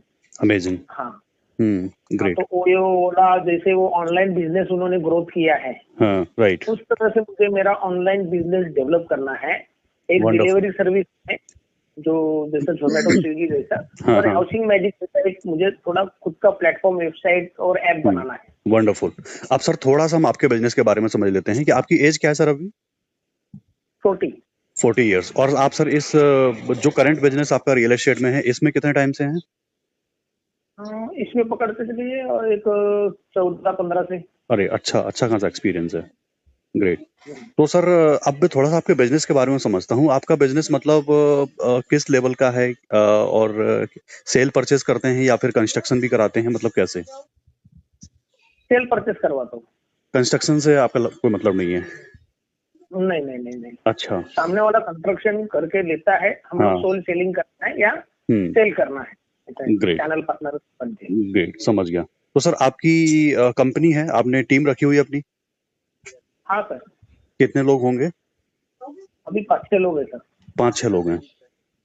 ओके। तो सर लेकिन मुझे ज्यादा ये करना है, लेकिन मैन पावर कम और काम ज्यादा। ओके। सर कोई कस्टमर को फ्लैट लेना है, फॉर एग्जांपल मैं रहता हूँ इस समय थाने, और मुझे आपसे फ्लैट चाहिए, तो मैं आपको कैसे ढूंढूंगा, कैसे सर्च करूंगा मैं आपको? ऑनलाइन सर्च करते हैं सर। अभी मेरे पास पोर्टल है जो हाउसिंग और magic brick, okay, magic packages brick रहते और हैं। हाउसिंग पर आपने लिस्टिंग कर रखी है? हाँ हाँ, तो लिस्टिंग करके रखा है, और ये फेसबुक के थ्रू आते हैं, ट्विटर के थ्रू आते हैं, और अगर मुझे Instagram बेचना है तो मैं आपको कैसे ढूंढूंगा कि मैं आपके थ्रू रूट करूं? हाँ, तो जो वॉकेबल है वो आते हैं, और बेचने वाले भी उसके थ्रू भी आते हैं, नंबर चेक करके देख के। अच्छा। अब सर अगला पॉइंट है कि इस बिजनेस में अब आपको और क्या क्या दिक्कतें आ रही हैं? 3-4 पॉइंट बताओ जहां पर आपको चैलेंजेस आते हो। मुझे सबसे ज्यादा लीड चाहिए, ऐसा है, नंबर 1 लीड क्लियर है। बहुत चाहिए। और जो हाउसिंग और मैजिक का जो पैकेजेस है वो कॉस्टली है, तो नहीं पुरोड़ते हैं। हाँ, कॉस्टली पड़ता होगा वो। और मैन पावर को फिर कैसा कन्विंस रेशो कम होता है, तो फिर वो लॉकडाउन के 1 साल से बहुत मतलब स्ट्रगल चालू है फील्ड में। करेक्ट। सब फील्ड में ही चालू है, बट लेकिन हमारे फील्ड में भी वही चालू है। नेगोशिएशन इनकम नहीं रहेगा तो पैसा डाल के कैसा करेंगे, क्या करेंगे? करेक्ट है। और तीसरा चैलेंज क्या रहता है? पहला आपने बताया कि लीड्स का चैलेंज है। उसका सारा चीज रहेगा तो अच्छा रहेगा। बिल्डर जैसे ऑलरेडी है अपने पास, सारे बिल्डर आके टाइप हो जाते हैं अपने पास। अच्छा, आप लोग चैट बॉक्स में लिख के बताओ कस्टमर क्या क्या अपनी प्रॉब्लम बता रहा है, लीड लाने में दिक्कत होती है, क्या क्या आपने सुना, चैट बॉक्स में लिख के बताओ। बस मिलते हैं, उनके सेल्स मैनेजर आते हैं कि हमारा प्रोजेक्ट सेल करो, हमारा प्रोजेक्ट सेल करो। बट लेकिन प्रोजेक्ट सेल करने के लिए मेरे पास लीड होगा तो मैं उनको कमिटमेंट कर सकता हूँ, उनके साथ एक डील कर सकता हूँ।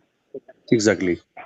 और सर बड़ा डील कर सकता हूँ, मतलब देखो 2%, 3% या 100 रुपया, 150 रुपया, वो कुछ इतना मतलब ये नहीं है। मुझे मेरे से ज्यादा मेरा एम्प्लॉय को भी देना उतना जरूरी है। एग्जैक्टली।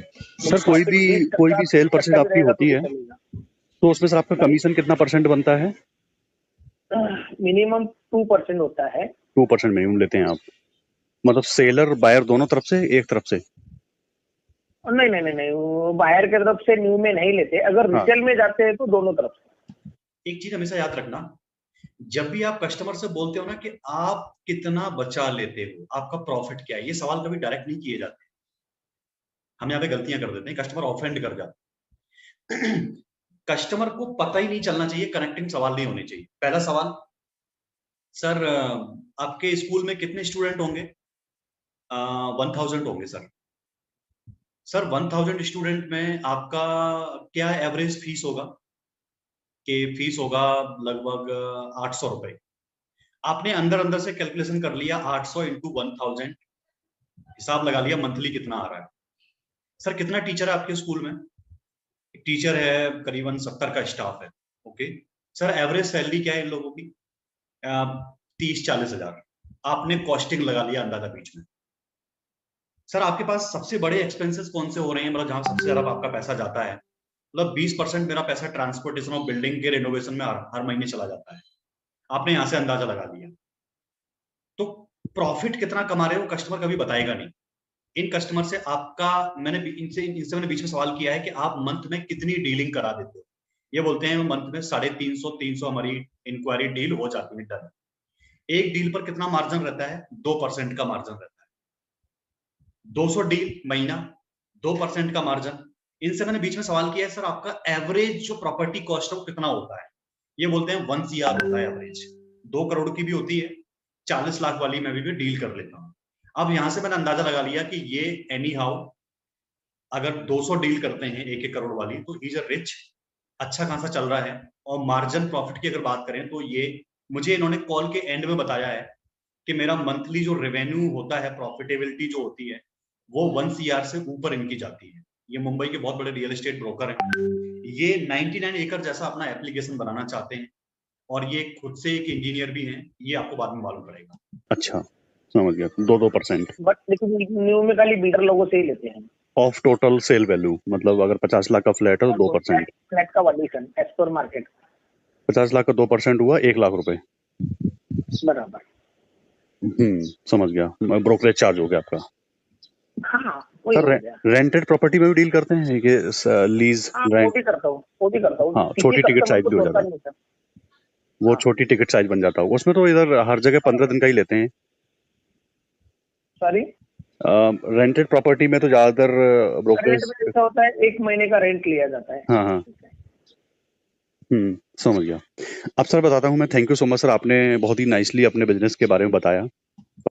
यहाँ पर कॉल के स्टार्टिंग में 5.5 मिनट तक मैंने एक सेलेक्टेड क्वेश्चंस किए हुए हैं। इसमें कुछ नहीं बताया कि मैं क्या प्रोडक्ट दे रहा हूँ। अभी आप सुनोगे कि अब जो कस्टमर ने प्रॉब्लम बता दी, भाई साहब मोबाइल फोन से परेशान हूँ, ये इसका ना कैमरा बिल्कुल नहीं चलता, ये रहा फोन, मेरे को बढ़िया वाला कैमरा वाला phone, connector. Parroting, paraphrasing, parroting, paraphrasing, parroting, paraphrasing. Parroting का मतलब होता है तोते की तरह उसकी बात को रिपीट करो, और पैराफ्रेज का मतलब होता है कि उसकी समस्या को समराइज कर दे। कस्टमर ने बोला सर ये इसका जो बैटरी है ना मेरा दिमाग का दही कर देती है। पैरेटिंग, सर सही कह रहे हो, दिमाग का दही कर देती है।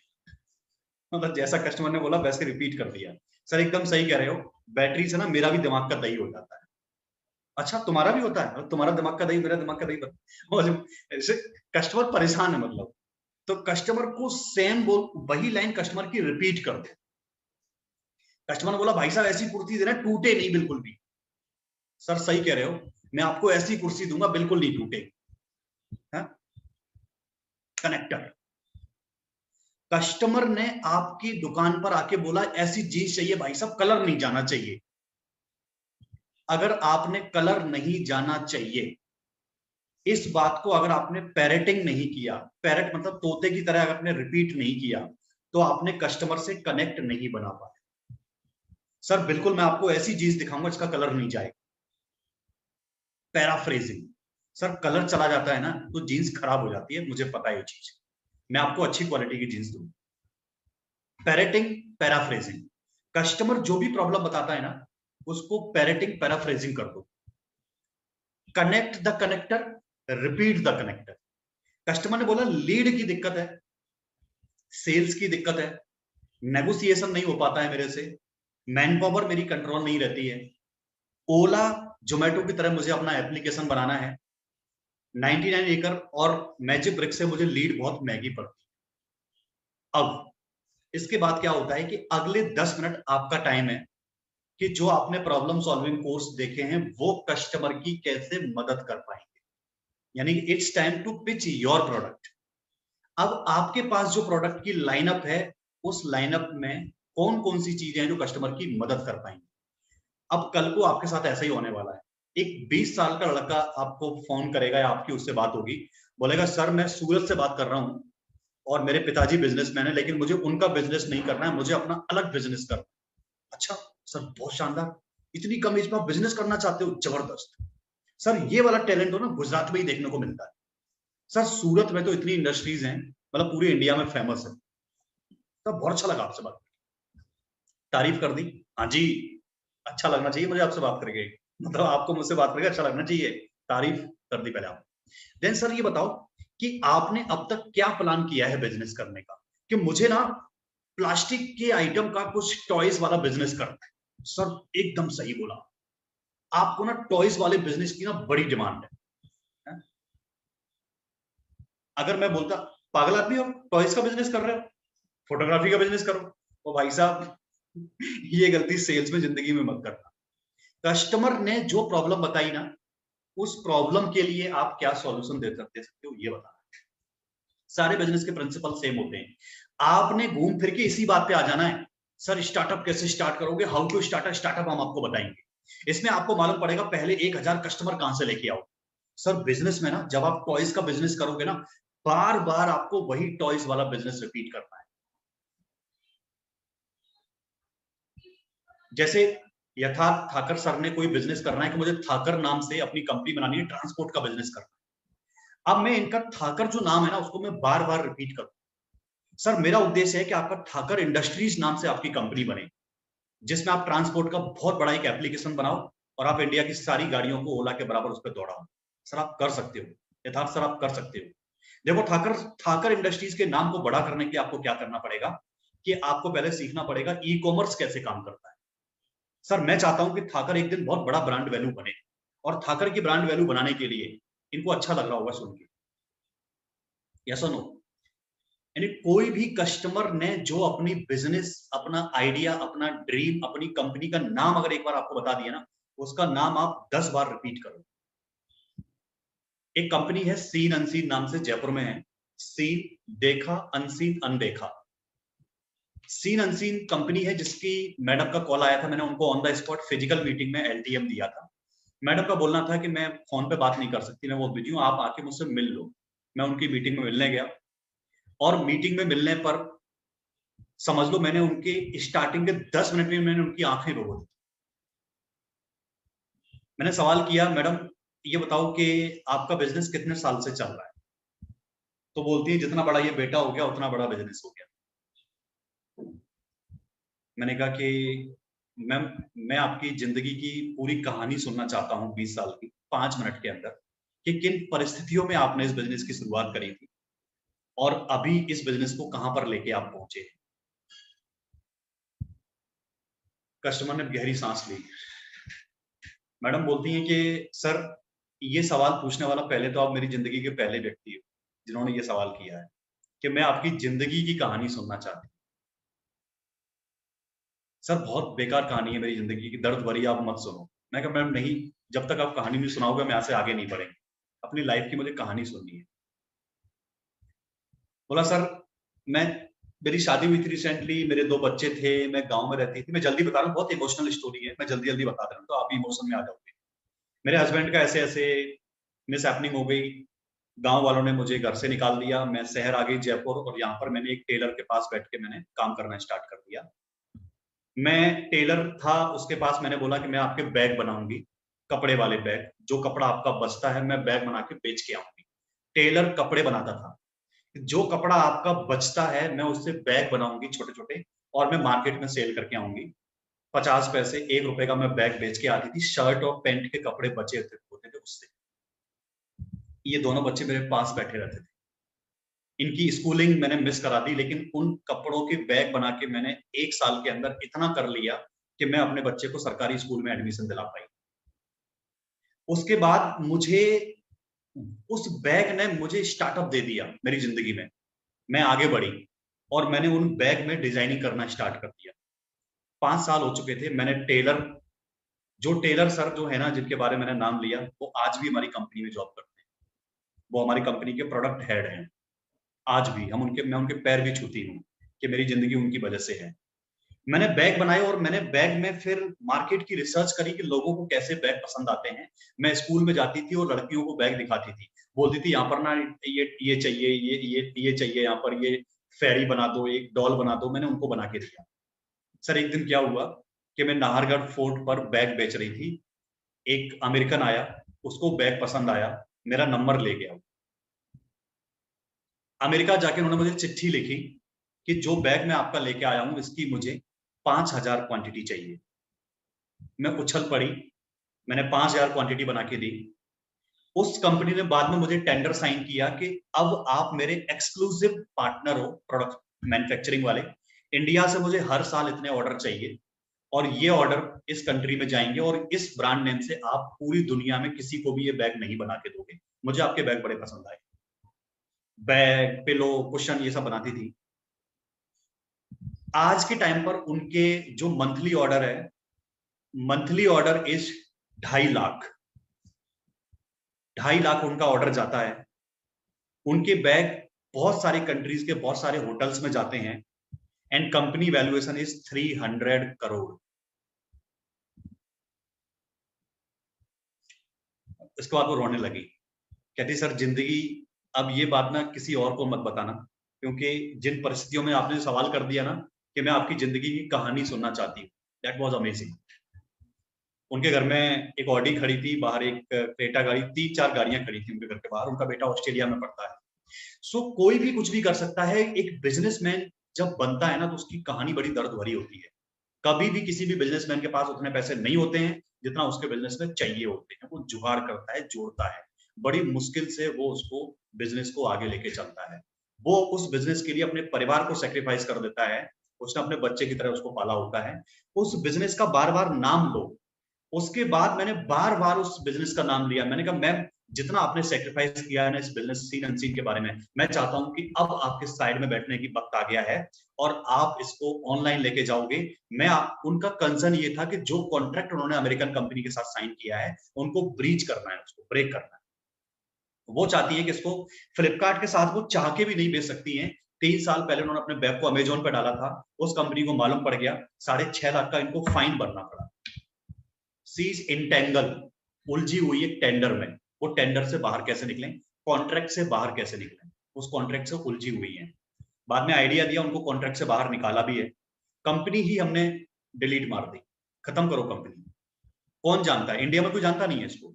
आप इसी ब्रांड को नए ब्रांड के साथ प्रमोट करो अपने बेटी के नाम से और बोलो वो कंपनी खत्म हो गई है, उस कंपनी में कोई नहीं बचा, मैंने शट डाउन कर दिया है, नया प्रोडक्ट लॉन्च कर दिया, सारा एग्रीमेंट ब्रीच कर दिया। उसके बाद में किया उसको।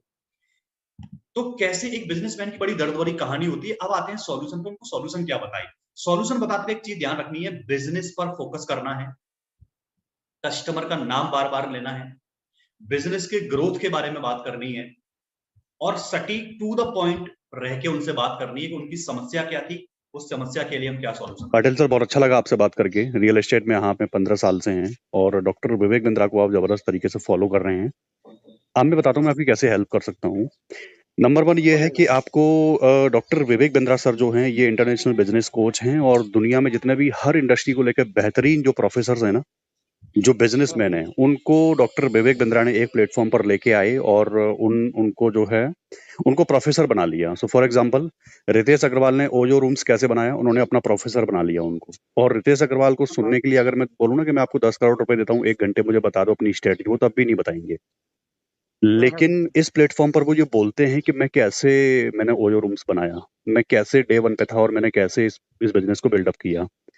ऐसे ही आर.एस. सोंधी हैं अमूल इंडिया से, के मिस्त्री हैं एचडीएफसी बैंक से, अल्फर्ड फोर्ड हैं। यानी कि automobile, hospitality, banking, retail, FMCG, हर इंडस्ट्री के लोग, 80 से ज्यादा बिजनेस के लीडर्स डॉक्टर विवेक बिंद्रा के प्लेटफॉर्म पर प्रोफेसर हो गए।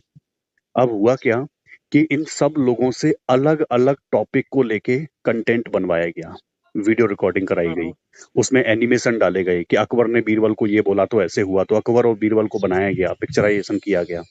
ऐसे करके जबरदस्त कंटेंट बनाया गया और उस कंटेंट को एक प्रोग्राम के अंदर समायोजित कर दिया, जिसको नाम दिया गया life time membership. Life time membership क्यों दिया गया? क्यों? अच्छा, इस कस्टमर का पहले मुझे पता नहीं था ये ईएई लेगा कि एलटीएम लेगा। आपने कई लोगों ने एक चीज सुनी होगी, मतलब एक पॉइंट नोट किया होगा, मैंने एलटीएम क्यों पिच किया। कस्टमर की प्रॉब्लम डिसाइड करती है कि उसको क्या देना है। अंडरलाइन कर लेना, अगर कस्टमर टॉप क्लास बिजनेसमैन है, एलटीएम। अगर स्टार्टअप है, अभी अभी शुरुआत करी है, एवरीथिंग अबाउट एंटरप्रेन्योरशिप, ईएई, क्योंकि उतना पैसा नहीं होगा, लीगल डॉक्यूमेंट पे आप उनको नहीं समझा पाओगे। अगर कस्टमर अनएम्प्लॉयड है या करियर की तरह देख रहे हैं, फ्यूचर बनाना चाहते हैं, अर्निंग का पैसिव इनकम उनको सर्च करना है, वो विवेक बिंद्रा सर के साथ यूट्यूबर बनना चाहते हैं, अपना करियर की तरह अगर इसको देख रहे हैं कि मुझे मतलब उनकी टीम के साथ जुड़ना है और मुझे अपना करियर बनाना है, मैं कंसल्टेंट बनना चाहता हूं, क्योंकि बिजनेस कंसल्टेंट इंडिया में टॉप 10 हाईएस्ट अर्निंग प्रोफेशंस के अंदर आता है, तो मैं उनको आईबीसी बनाऊंगा। आईबीसी कभी भी ऐसे व्यक्ति को नहीं बना सकते जिनका खुद का बहुत बड़ा बिजनेस चल रहा है, जो उसमें डिप्लॉयड है 100%। आप उनको बाहर नहीं निकाल सकते वहां से। कई बार हम लोग गलती कर देते हैं, सर आप चार्टेड अकाउंटेंट हो, सर क्या बात कर रहे हो, आप एक काम करो, आप ना आईबीसी बन जाओ, चार्टेड अकाउंटेंट छोड़ दो। भाई क्यों छोड़ दो? आपको पता उन्होंने सीए के कितने एग्जाम दिए हैं। आप किसी एमबीबीएस डॉक्टर से कह रहे हो हॉस्पिटल बंद कर दो, आईबीसी बन जाओ, कर सकते हैं? नहीं कर सकते। किसी भी व्यक्ति की पैसिव इनकम, करियर प्रोफाइल के लिए आप उनको आईबीसी पिच कर सकते हैं। टॉप क्लास बिजनेसमैन को आप एलटीएम पिच करेंगे। अगर स्टार्टअप करना चाहते हैं तो आप उनको ईएई पिच करेंगे। और कोई पर्टिकुलर प्रॉब्लम है तो आप उनको एक पीएससी देके भी आगे बढ़ सकते हैं। आप ई कॉमर्स दे दो, आप उनको एक प्रॉब्लम सॉल्विंग कोर्स दो। तो प्रोडक्ट कैसे डिसाइड करना, ये कोई थ्योरी नहीं है कि आपको लिख के दी जाएगी कि ऐसे ऐसे तो ऐसे। आपको एनालिटिक्स करना है। अगर टॉप क्लास बिजनेसमैन तो एलटीएम, छोटा बिजनेसमैन स्टार्टअप करना चाहते हैं ईआई, अगर passive income, freelancing, parallel income, career के प्रोस्पेक्टिव्स अगर देख रहे हैं तो उनको आईबीसी। हमारे साथ जो भी स्टूडेंट इस कॉल पर जुड़े हुए हैं, ये सारे लोग वो हैं जो आईबीसी मॉडल को करियर की तरह लेना चाहते हैं या लेने के लिए आगे बढ़ गए हैं। और मैं सच बता रहा हूं, पर्सनली आपने अपनी लाइफ का बहुत ही जबरदस्त डिसीजन लिया है, बिकॉज ऑफ कि आप अगर कहीं एमबीए करने जाते आप 2 साल लगा देते और तब भी आपको ये वाली लर्निंग नहीं मिलती। ये वो लोग समझ रहे होंगे जो हमारे इस कॉल पर एमबीए लोग जुड़े हैं, वो लोग समझ रहे होंगे कि एमबीए में आपको पूरा थ्योरेटिकल पढ़ाया जाता, आप सेमेस्टर देके परेशान हो जाते, आपको लर्निंग नहीं मिलती ये वाली। यहाँ पर जो आपको लर्निंग मिल रही है ये बेटर है। इस कॉल पे मैंने अंदाजा लगाया, एनालिटिक्स किया कि इनको एलटीएम फिट है। अब मैंने एलटीएम की पिचिंग स्टार्ट किया है। क्योंकि सर बिजनेस कोई 1-2 साल के लिए नहीं करता है। आपका बिजनेस ऑलरेडी 15 साल से चल रहा है। आपका बिजनेस आपके बच्चे के बराबर है, आप उसको उतना प्यार करते होंगे, दिल से चाहते होंगे, और ये बिजनेस आपको आने वाले 50, 100 और 1000 सालों तक जब तक ही चलेगा रियल एस्टेट रहेगा।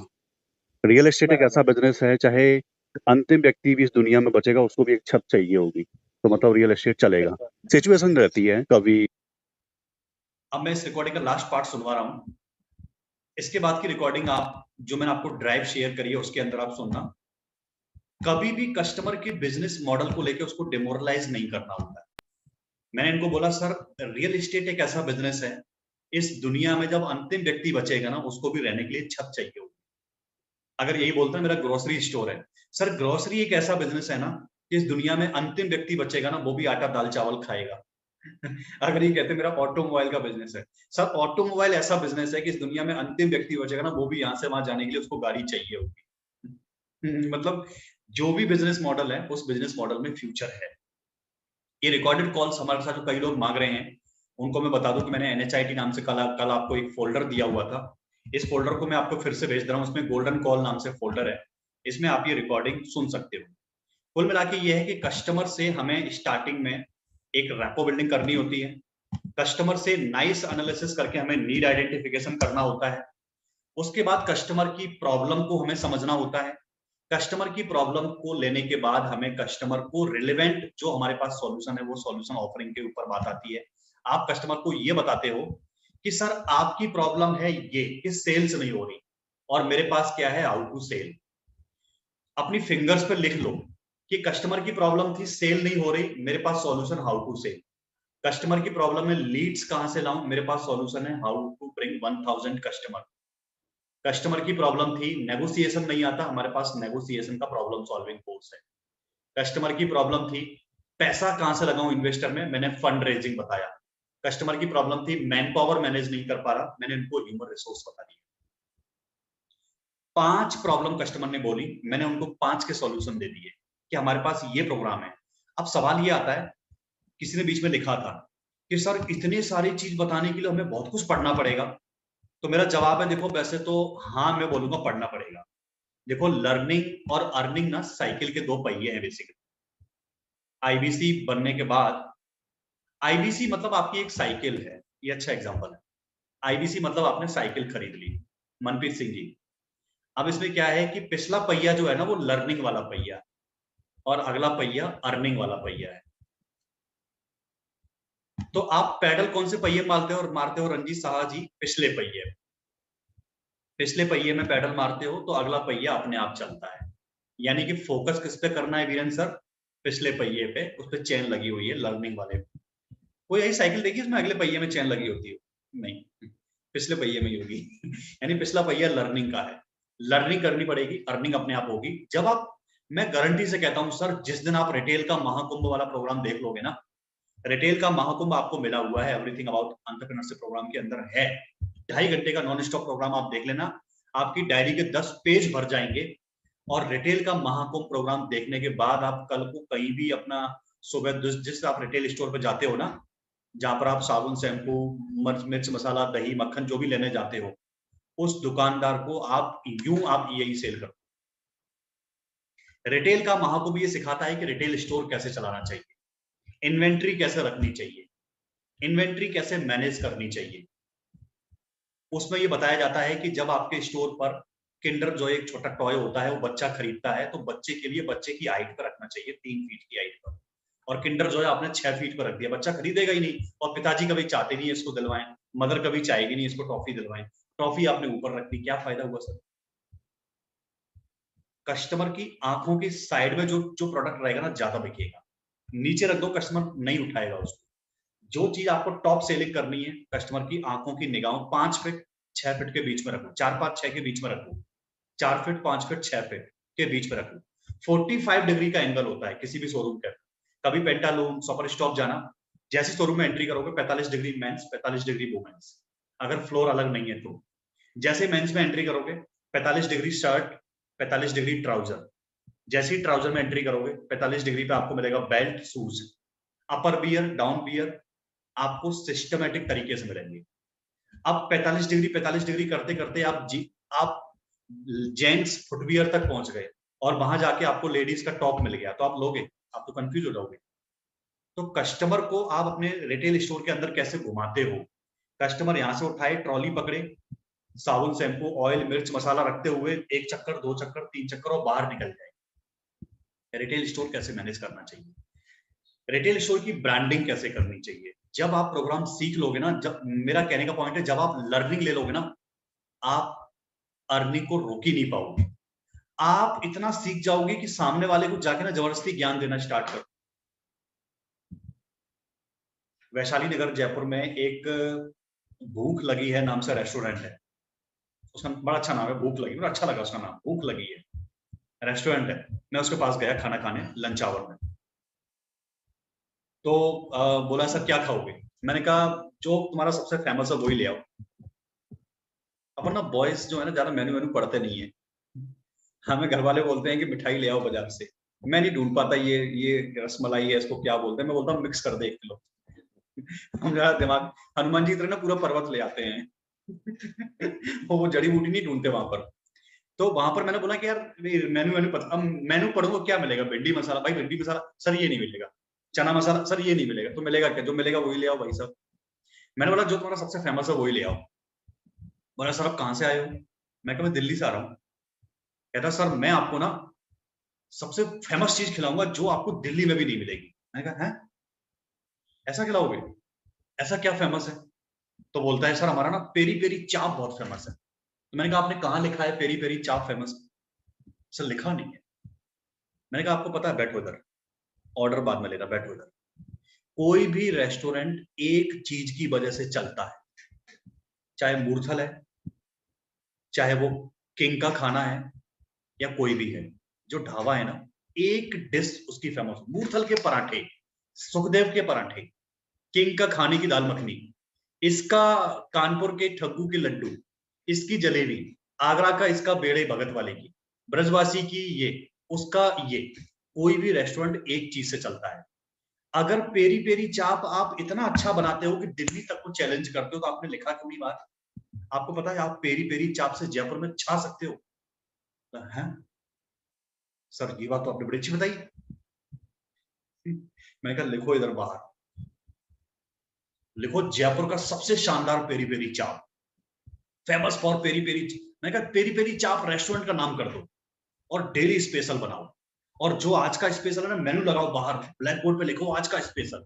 अब भिंडी चना मसाला इतना सारा आपने बता दिया, लेकिन अब मैं मांगूंगा आपके पास होगा नहीं, तो जो है वो बाहर लिखो और कॉम्बो बनाओ, ऐसे करके लिखो।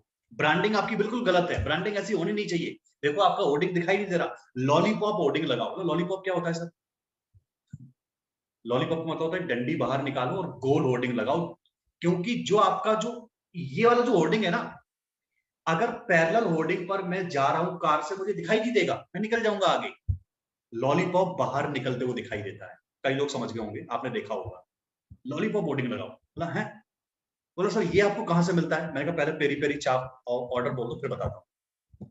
हमने पेरी पेरी चाप ऑर्डर दे दिया, उसके बाद मैंने देखो ये है हमारा एवरीथिंग अबाउट एंटरप्रेन्योरशिप प्रोग्राम। इसके अंदर आपको मालूम पड़ेगा कि फ्रेंचाइजी कैसे बनाई जाती है, नेटवर्क बिल्डअप कैसे करोगे, सेल कैसे करोगे। देखो सर सेल्स के अंदर आपको मालूम पड़ेगा, और ये देखो वीडियो कि नेगोशिएशन की क्या क्या स्ट्रेटजी होती है। ये फ्लिंच टेक्निक क्या होती है, ये देखो पता मुझे भी नहीं है, प्रोग्राम दिखा दिया, और एक वीडियो सबसे अच्छा सेल्स वाला मैंने उनको दिखा दिया, बोलते हैं ये हमें दे दो। मैं कहा सर ये तो समझ लो MBA का प्रोग्राम है, लाख रुपए में भी नहीं मिलेगा आपको। This is called benchmarking. आप इस वीडियो में भी देखना मैंने बेंचमार्किंग करी है। बेंचमार्किंग का मतलब होता है कस्टमर को, जब प्रोडक्ट से कस्टमर सेटिस्फाइड हो जाए ना, तो आप कस्टमर प्रोडक्ट की बेंचमार्किंग स्टार्ट करो। बेंचमार्किंग का मतलब होता है प्रोडक्ट की कंपैरिजन करो किसी दूसरे प्रोडक्ट से। सर पता है आपने सर क्या पढ़ाई करी है, आपने MBA नहीं किया है ना? सर MBA करने जाओ ना तब आपको सारी चीजें सीखने को मिलती है, और सर MBA करने जाओगे ना आपको 5 से 10 लाख रुपए आपके खर्च हो जाएंगे। मिनिमम 2 लाख से कम तो कहीं भी फीस नहीं है। आप YouTube, UPTU, Punjab technical university कहीं भी चले जाओ, 2 लाख से कम तो MBA की फीस नहीं होगी, और 2-3-4 लाख रुपए आप हॉस्टल में खर्च कर दोगे। 5 लाख से मिनिमम आपका 15, 20, 25, 30, 40 लाख तक की आपकी MBA बढ़ेगी, आपको तब भी ये नहीं मिलेगा। और इतना बड़ा प्रोग्राम आपको इतने सस्ते में दे दिया जाता है, घर बैठे आप पढ़ सकते हो मोबाइल फोन पे, आपका बिजनेस भी चलेगा। और सही बताऊं सबसे अच्छी चीज, आप पढ़ो इंप्लीमेंट करो, पढ़ो इंप्लीमेंट करो, पढ़ो इंप्लीमेंट करो। सर मैंने MBA किया है, मैंने लेबर लॉ पढ़ा कि ऑर्गेनाइजेशन में अगर एम्प्लॉय भड़क जाए तो कैसे लड़ाई शांत करनी चाहिए, पढ़ लिया। मैडम क्लास दे के बाहर निकले क्लास से, अब मैं उसको इंप्लीमेंट कहाँ करूं? अब मैं क्लास में लड़ाई करवा दूं क्या शांत करवाने के लिए कि आओ इधर ही इंप्लीमेंट करते हैं हम? तो अमित सर सही कह रहा हूं ना, हमने मार्केटिंग पढ़ी है MBA में, लेकिन उसको इंप्लीमेंट कहाँ करूंगा? इंप्लीमेंट करने के लिए मैं कंपनी तो बना नहीं सकता वहां पर कॉलेज में। ना कॉलेज में मैं ना तो मैं सबको, चलो तुम हो असिस्टेंट मैनेजर, तुम हो मैनेजर, तुम इनको गाली दो, अब मैं तुम्हें बचाऊंगा, क्या करूंगा? इंप्लीमेंट तो कर नहीं पाऊंगा मैं। और जब तक इंप्लीमेंट की बारी आती है तब तक इतने सेमेस्टर हो जाते हैं, क्या पढ़ा था वही भूल जाते हैं। सबसे लास्ट में सिर्फ 5P ऑफ मार्केटिंग याद रहता है, और वो भी एक बार पंजाब चले गए तो वो भी भूल जाओगे। पराठा, 5P ऑफ पंजाब तो अलग ही है, पराठा, पाजी, ऐसे करके। सो मतलब इंप्लीमेंट आप नहीं कर पाते, लेकिन यहां पर क्या है कि आप पढ़ो इंप्लीमेंट करो, पढ़ो इंप्लीमेंट करो, पढ़ो इंप्लीमेंट करो, अपने बिजनेस को स्केल अप कर सकते हैं। कहता है कि यार ये कितने का मिलेगा मुझे? मैं कहा सर ये तो लाखों रुपए का है, लेकिन आपकी एज कितनी है? हम कई बार सवाल ऐसे पूछते हैं, आपकी उम्र कितनी है? बोला सर मेरी एज तो 27 साल है। अरे सर आप तो लकी हो। क्यों? मैं कहा सर अगर आपकी उम्र 30 साल होती ना तो ये प्रोग्राम आपको 1 लाख का पड़ता। देखो everything is fair love in love and war. आप प्रोडक्ट सेल कर रहे हो, अपने प्रोडक्ट की वैल्यू क्रिएट कर रहे हो, आप झूठ ही नहीं बोल रहे कुछ भी, लेकिन आप जो दे रहे हो उस पर झूठ नहीं बोलना चाहिए। सर अगर आपकी उम्र 30 साल होती, ये नहीं आती सर आपको लाख रुपए ज्यादा देना पड़ जाता आपको, लेकिन सर आपकी उम्र 27 साल है ना। एक बार तो मैंने कस्टमर को बोला, मैं आपको ना सबसे लास्ट में बताऊंगा सर, आप बोलोगे सर ये तो चीटिंग है। एक कस्टमर से मैंने बात करी, तो कहते हैं सर ये मुझे ITC ज्वाइन करना है। मैंने कहा सर IBC की बात कर रहे हो? हाँ जी IBC। अरे सर आप तो लेट हो गए। मतलब क्यों सर? मैं कहा सर IBC केवल 10 वैकेंसी बची है। सर एक मिनट रुको, टक टक टक टक, सर अब तो केवल 4 बची है। सर जब तक समझाऊंगा तब तक टाइम निकल जाएगा, आप एक काम करो पहले पेमेंट करो बाद में समझाते। Customer paid. ये मैं आपको बाद में बताऊंगा, ये बोलोगे सर ये तो गलत है।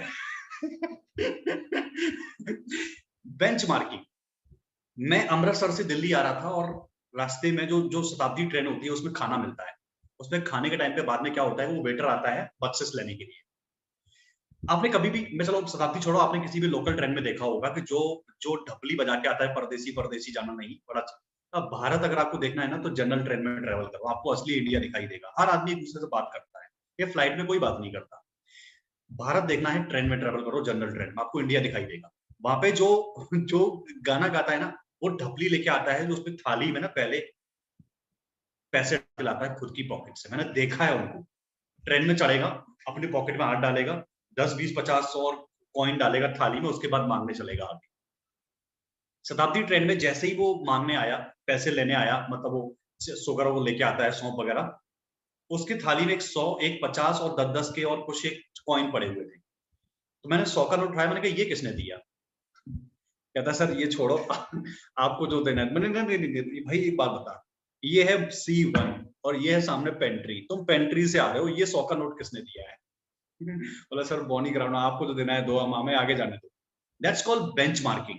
बेंचमार्किंग का मतलब होता है कि 100 रुपए दिखा के वो आपको ये एहसास दिलाता है कि भाई साहब औकात, 2 रुपए मत डालना इसमें। नहीं तो आपकी बेइज्जती हो जाएगी। इधर तुमसे भी रईस बैठे हैं पीछे, 100 का दिया है, तुम भी 100 का देना। सो आप किसी दुकान पे जाते हो कुलभूषण सर, वो आपको बोलता है कि मैडम ये साड़ी 1700 रुपए की है, मतलब वो बोलता है कि ये साड़ी कितने की है, तो बोलता है कि मैडम ये वाली साड़ी जो है ना, ये बनारस वाली साड़ी है, पूरे बाजार में जाओगे ना ये साड़ी आपको 10,000 की भी नहीं मिलेगी।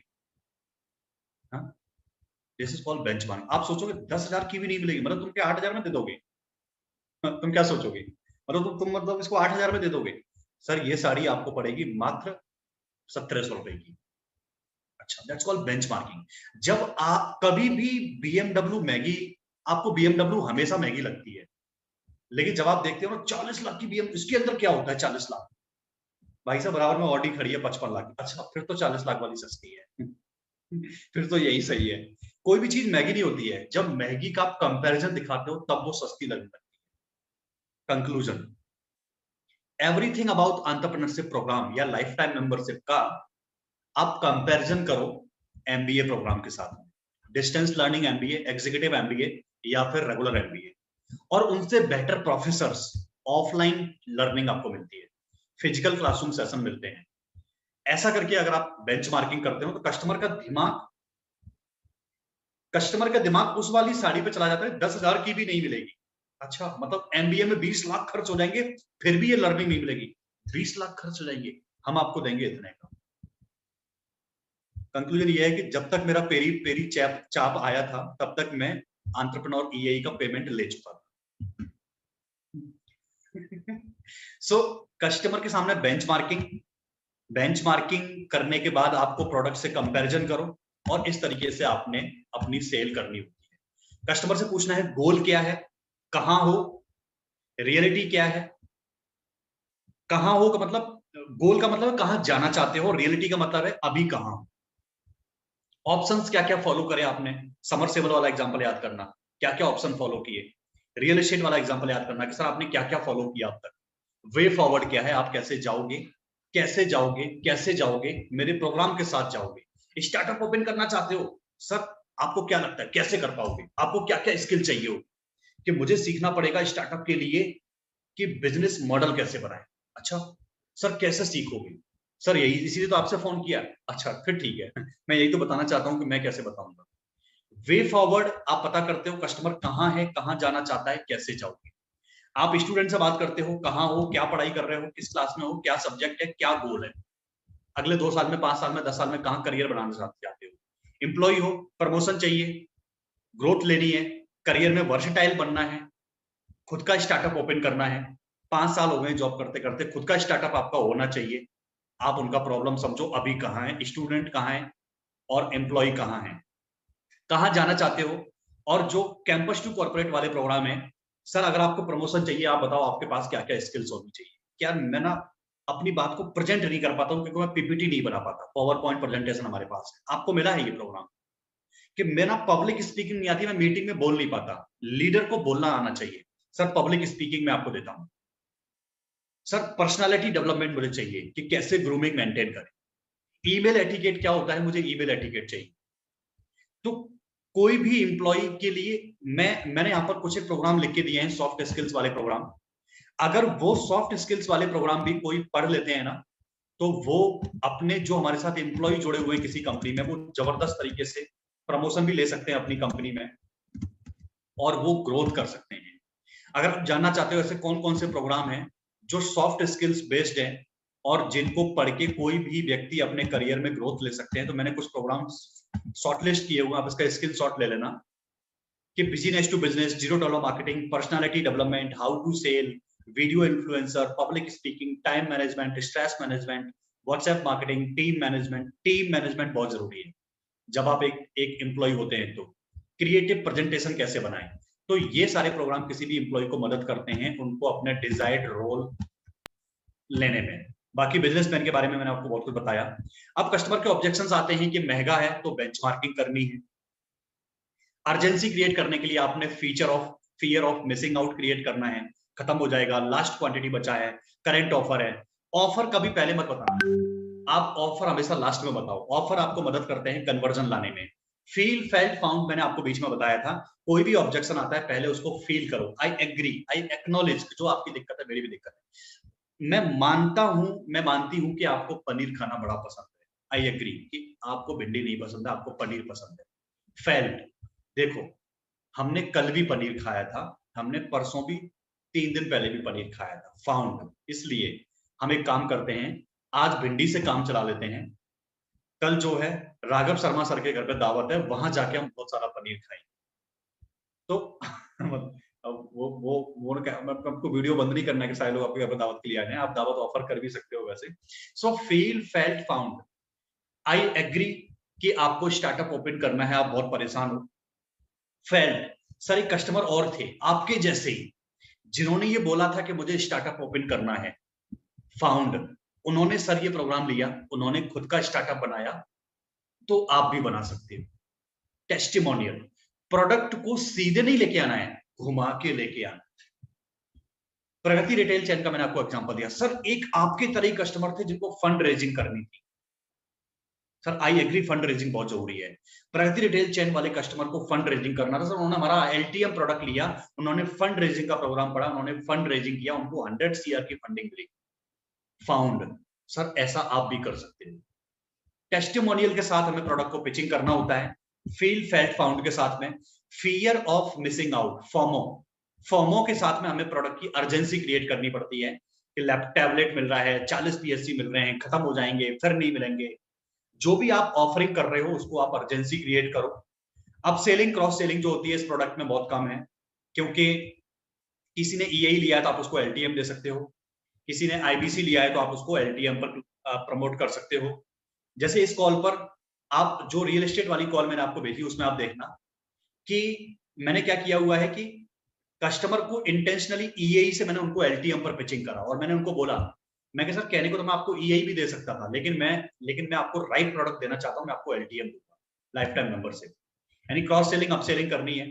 और आज आपने सीखा कि आपके टारगेट कस्टमर्स कौन होते हैं, आपको लीड्स को मैनेज कैसे करना है, आपको कस्टमर की रिक्वायरमेंट कैसे पता करनी है, नाइस एनालिसिस कैसे करना है, आपने सीखा कस्टमर के ऑब्जेक्शंस कैसे हैंडल करने हैं, आपने सीखा कि अपना रेवेन्यू आप कैसे बढ़ाओगे, लीड्स कहां से लेके आओगे, लीड्स मैनेज कैसे करोगे, आपने सीखा फेसबुक पर डिजिटल मार्केटिंग कैसे करते हैं, ऑर्गेनिक प्रमोशन कैसे करते हैं, गूगल DMT कैसे करते हैं, व्हाट्सएप पर मार्केटिंग कैसे करते हैं, सोशल मीडिया पर अपना एड पोस्ट हम कैसे करते हैं, ये आपने सीखा।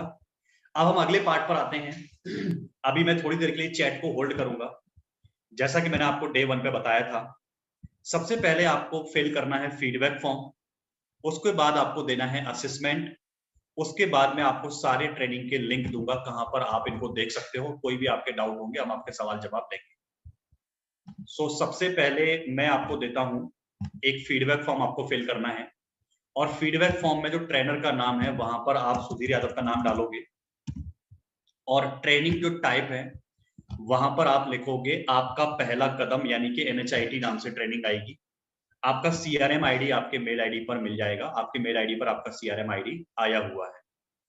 सो ये रहा चैट बॉक्स में आपका फीडबैक फॉर्म जो आपको फिल करना है। पहले फीडबैक फॉर्म मैंडेटरी है फिल करना, फीडबैक फॉर्म जो लोग फिल करेंगे उन्हीं को असेसमेंट का लिंक मिलेगा, असेसमेंट मैंडेटरी कर दिया गया है। अभी मैं आपकी चैट को करता हूं डिसेबल, और यहां पर आपके पास आता है फीडबैक फॉर्म, ये सभी को फिल करना है। फीडबैक फॉर्म में आपको जो आपकी CRM ID जो मांगी जाती है वो आपको यहां से मिलेगी, आपके ईमेल पर आया होगा, सबसे पहले नंबर 1 पे लिखा होगा CRM ID, इसको आपने फिल करना है।